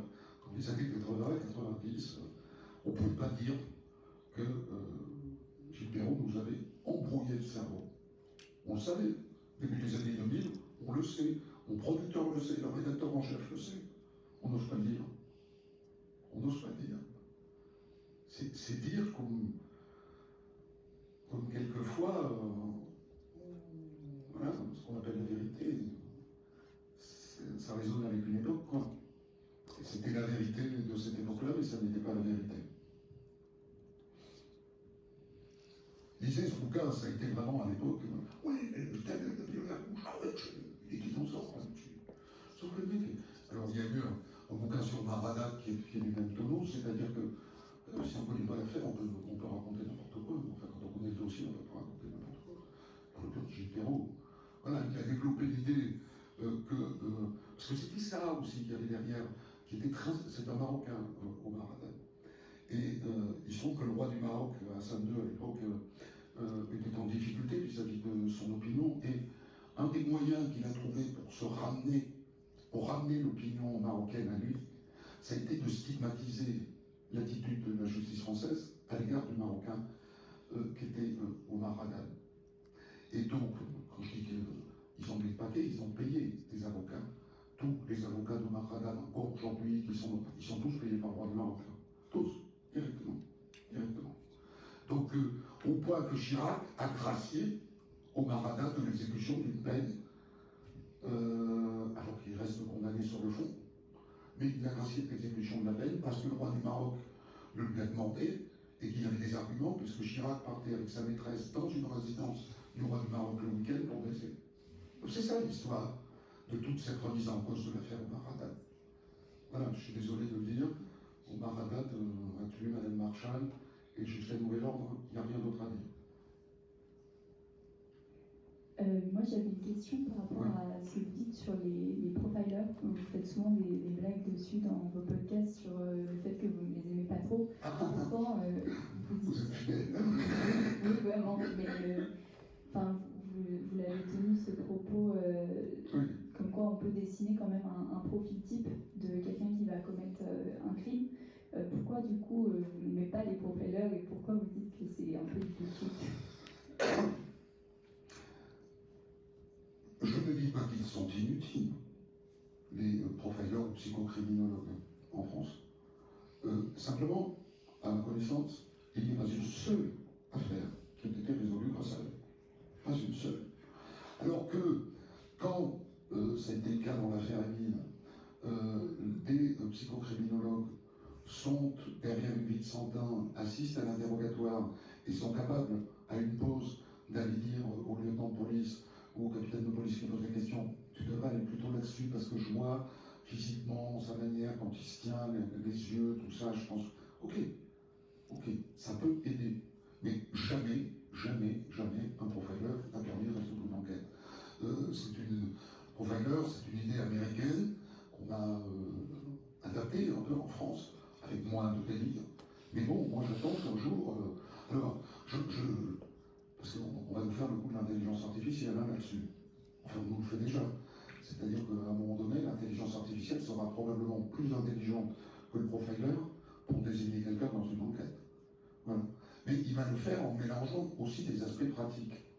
C'est-à-dire que la culpabilité de quelqu'un ne tient pas qu'à la manière dont il s'exprime et à son histoire personnelle, il y a aussi des faits.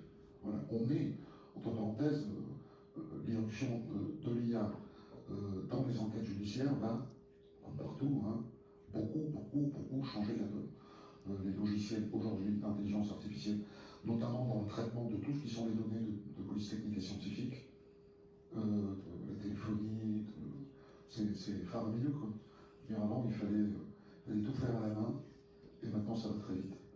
Il y avait un logiciel qui s'appelait Anacrim, qui était un logiciel qui notamment permettait de traiter les questions de téléphonie, qui était où, à quel moment, quels sont les relais téléphoniques qui ont été accrochés par quel téléphone, etc. Bon, c'était un formidable progrès, mais tout ça géré par l'intelligence artificielle. Ça va beaucoup changer les choses.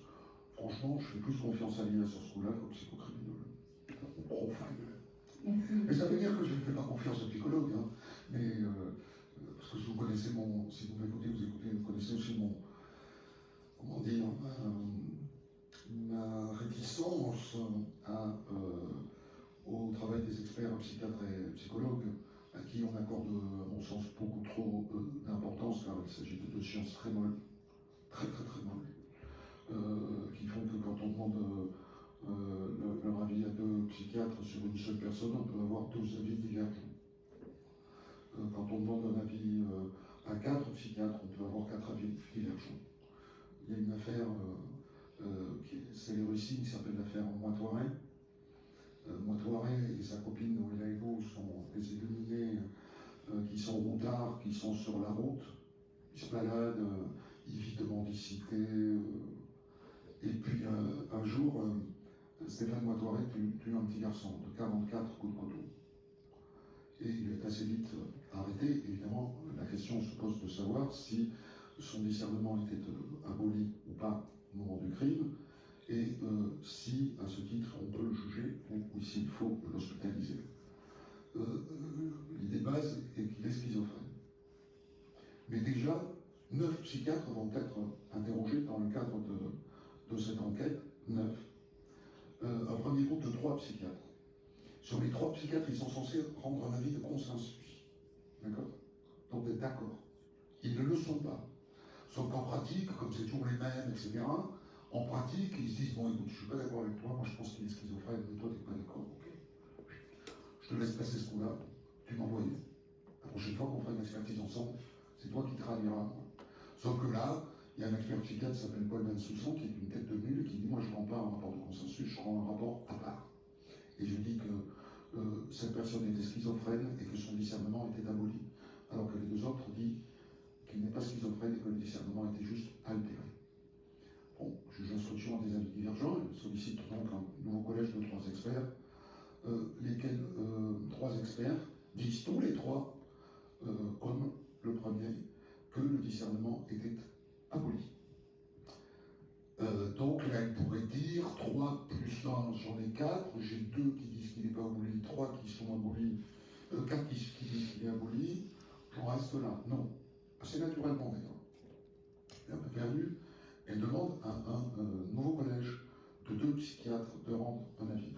Ils répondent que le discernement n'était pas aboli.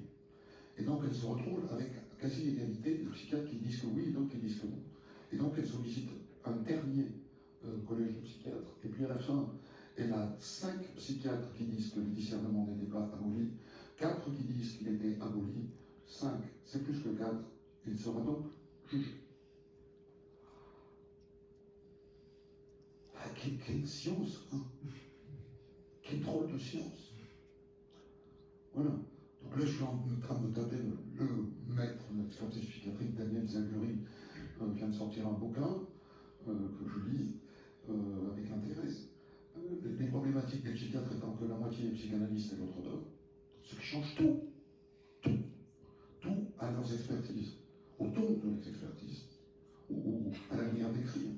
Un psychiatre classique qui n'est pas psychanalyste, lui dit je ne fais pas tel test, ce type schizophrène, je le récite, j'ai des machins de trucs, j'annonce qu'il n'était pas dans son état au moment où il a commis le crime, son discernement était aboli, point.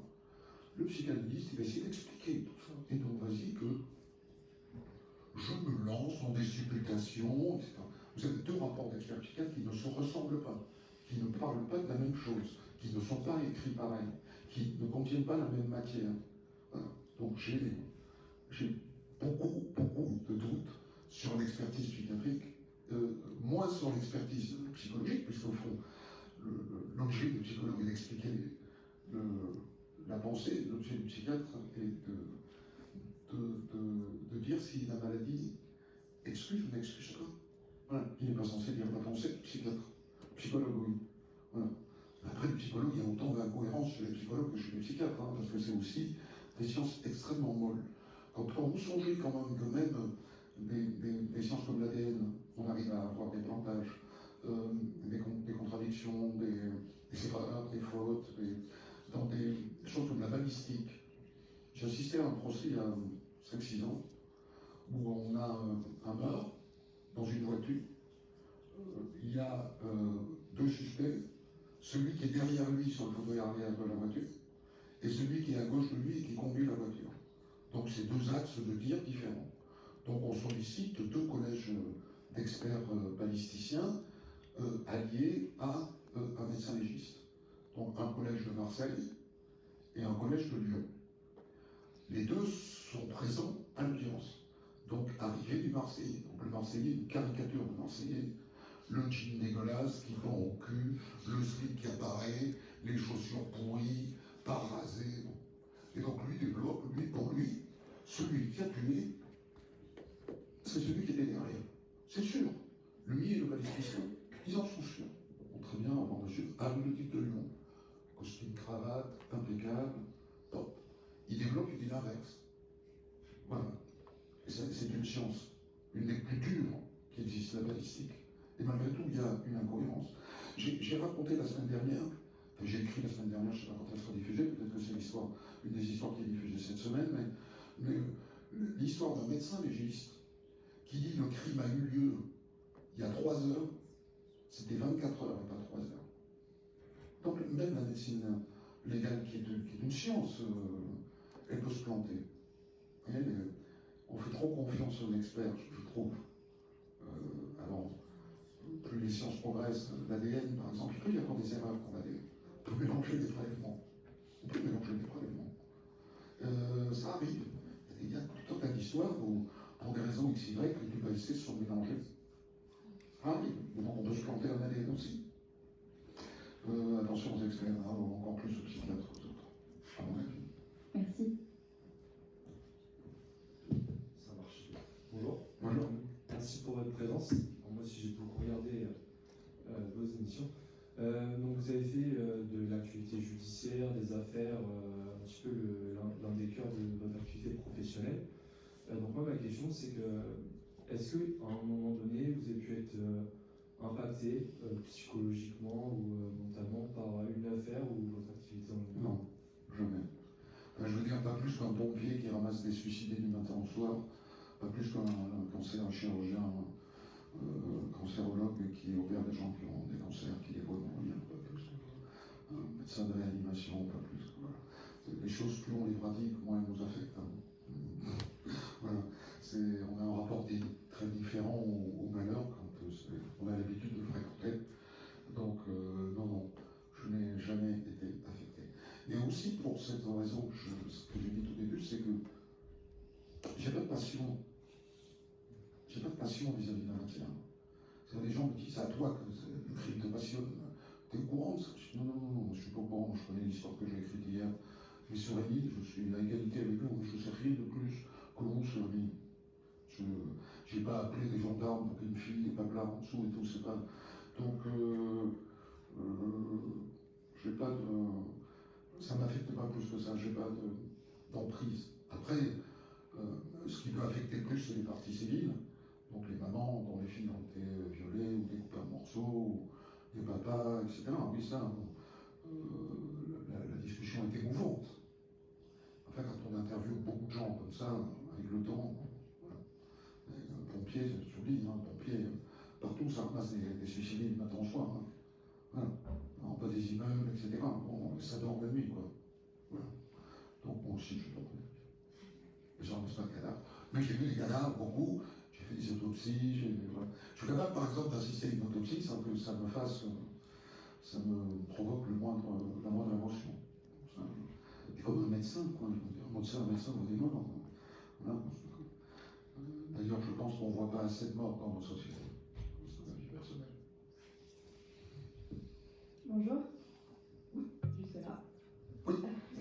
Bonjour. Je me demandais si pour vous, rendre divertissant les faits divers, c'était une façon d'être un petit peu plus proche des phénomènes sociaux ou au contraire, c'est une façon un petit peu de romantiser les choses et du coup de normaliser, entre guillemets. Alors, point. Excellente question parce qu'elle va me permettre de dire en juste un truc qui est super important. L'époque dont je vous ai parlé tout à l'heure, où le crime était infréquentable pour le journalisme, le seul moyen qu'on trouvait de temps en temps de le raccorder au journalisme, c'était de dire le crime dit quelque chose de la société. Et donc, parlons du crime, puisque au fond du crime, on peut tirer une leçon pour la société. Je pense strictement l'inverse. Et la justice pense strictement l'inverse. Alors, on va partir d'une réalité aujourd'hui, par exemple, des féminicides. Il s'agit d'une expression sociologique et par conséquent politique, qui dit, voilà, nous avons trouvé que le nombre de femmes tuées par leur mari constitue un phénomène qu'on va appeler des féminicides. C'est un vrai phénomène, c'est grandissant pour la politique, la sociologie, tout ça. J'ai rien à dire. Mais la question des féminicides ne concerne pas la justice. Parce que la justice, elle ne juge pas des phénomènes, elle juge des gens, individuellement,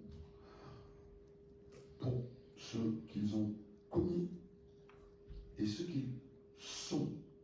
Un procès d'assises, je le redis, si c'est un procès d'assises, ça commence par la personnalité de l'accusé. On commence par exposer la personnalité de l'accusé. L'enquête de personnalité, donc l'enquêteur de personnalité vient raconter tout ce qu'il a collecté, les expertises psychiatriques, les gens de la famille, les témoins, les machins, voilà. Vous le connaissez bien, oui, d'accord, alors comment il était, etc. Donc on s'intéresse à la personne. Il va être jugé en tant qu'individu, pas en tant qu'auteur de féminicide, pas en tant que participant à un phénomène. C'est un homme qui a tué une femme. Qui est cet homme? Comment il s'est fabriqué? Comment il en est arrivé là? Comment ça s'est passé? C'est ça le sujet. La question du phénomène n'intéresse pas la justice. Donc c'est super important de ne pas utiliser le crime comme révélateur d'une société. Alors moi je peux vous dire que quand j'étais à France Inter, j'ai quand même passé, j'étais reporter à France Inter pendant 11 ans. reporter, etc. On abordait un peu le crime comme ça. Enfin, c'était l'époque qui était comme ça. On va parler du crime, mais parce que ça dit quelque chose de notre société. Faux cul, c'est pas vrai. Ça dit quelque chose des individus. Le crime est quelque chose des individus. Voilà, on juge un individu pour ce qu'il est et ce qu'il a fait.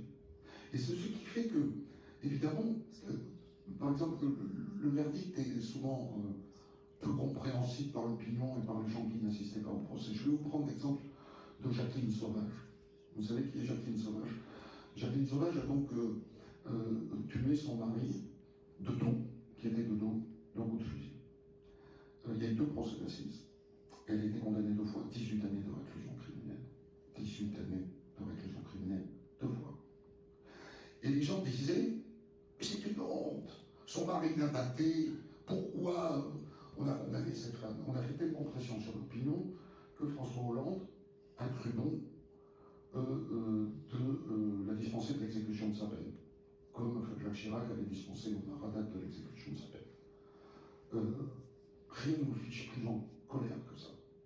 Il y a 2 jurys qui ont passé 10 jours à rentrer dans l'histoire de Jacqueline Sauvage, et notamment à rentrer dans le fait qu'elle le tue, alors qu'il ne l'avait pas battu. C'est-à-dire, c'est pas un mec qui vient de battre sa femme, elle se retourne, elle attrape un fusil et le tue. Non. Il est là, je crois qu'il regarde la télé. Elle arrive par derrière, elle le vise, elle le tue. Ça n'est pas du tout la même histoire. Et 2 jurys d'assises ont considéré que ça valait 18 ans de réclusion criminelle. Et François Hollande pense que non. Et l'opinion pense que non. Et les féministes ont mené un combat autour de ça.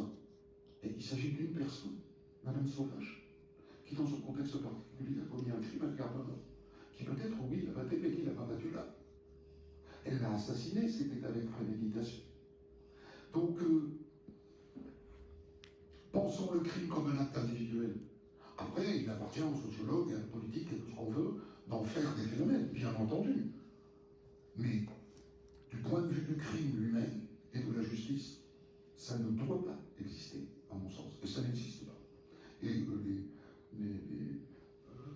les acquittements, ou semblants d'acquittement des hommes politiques sont insupportables. Voilà. Qu'ils ne se mêlent pas de ça. Qu'ils ne se mêlent pas de ça. Bon, très bien, merci à vous Christophe Ondelat d'avoir Merci, répondu je suis aux bavard. questions pendant près de 2 heures, et Je suis très merci bavard. à tous d'avoir assisté à la conférence. Merci à vous. Merci.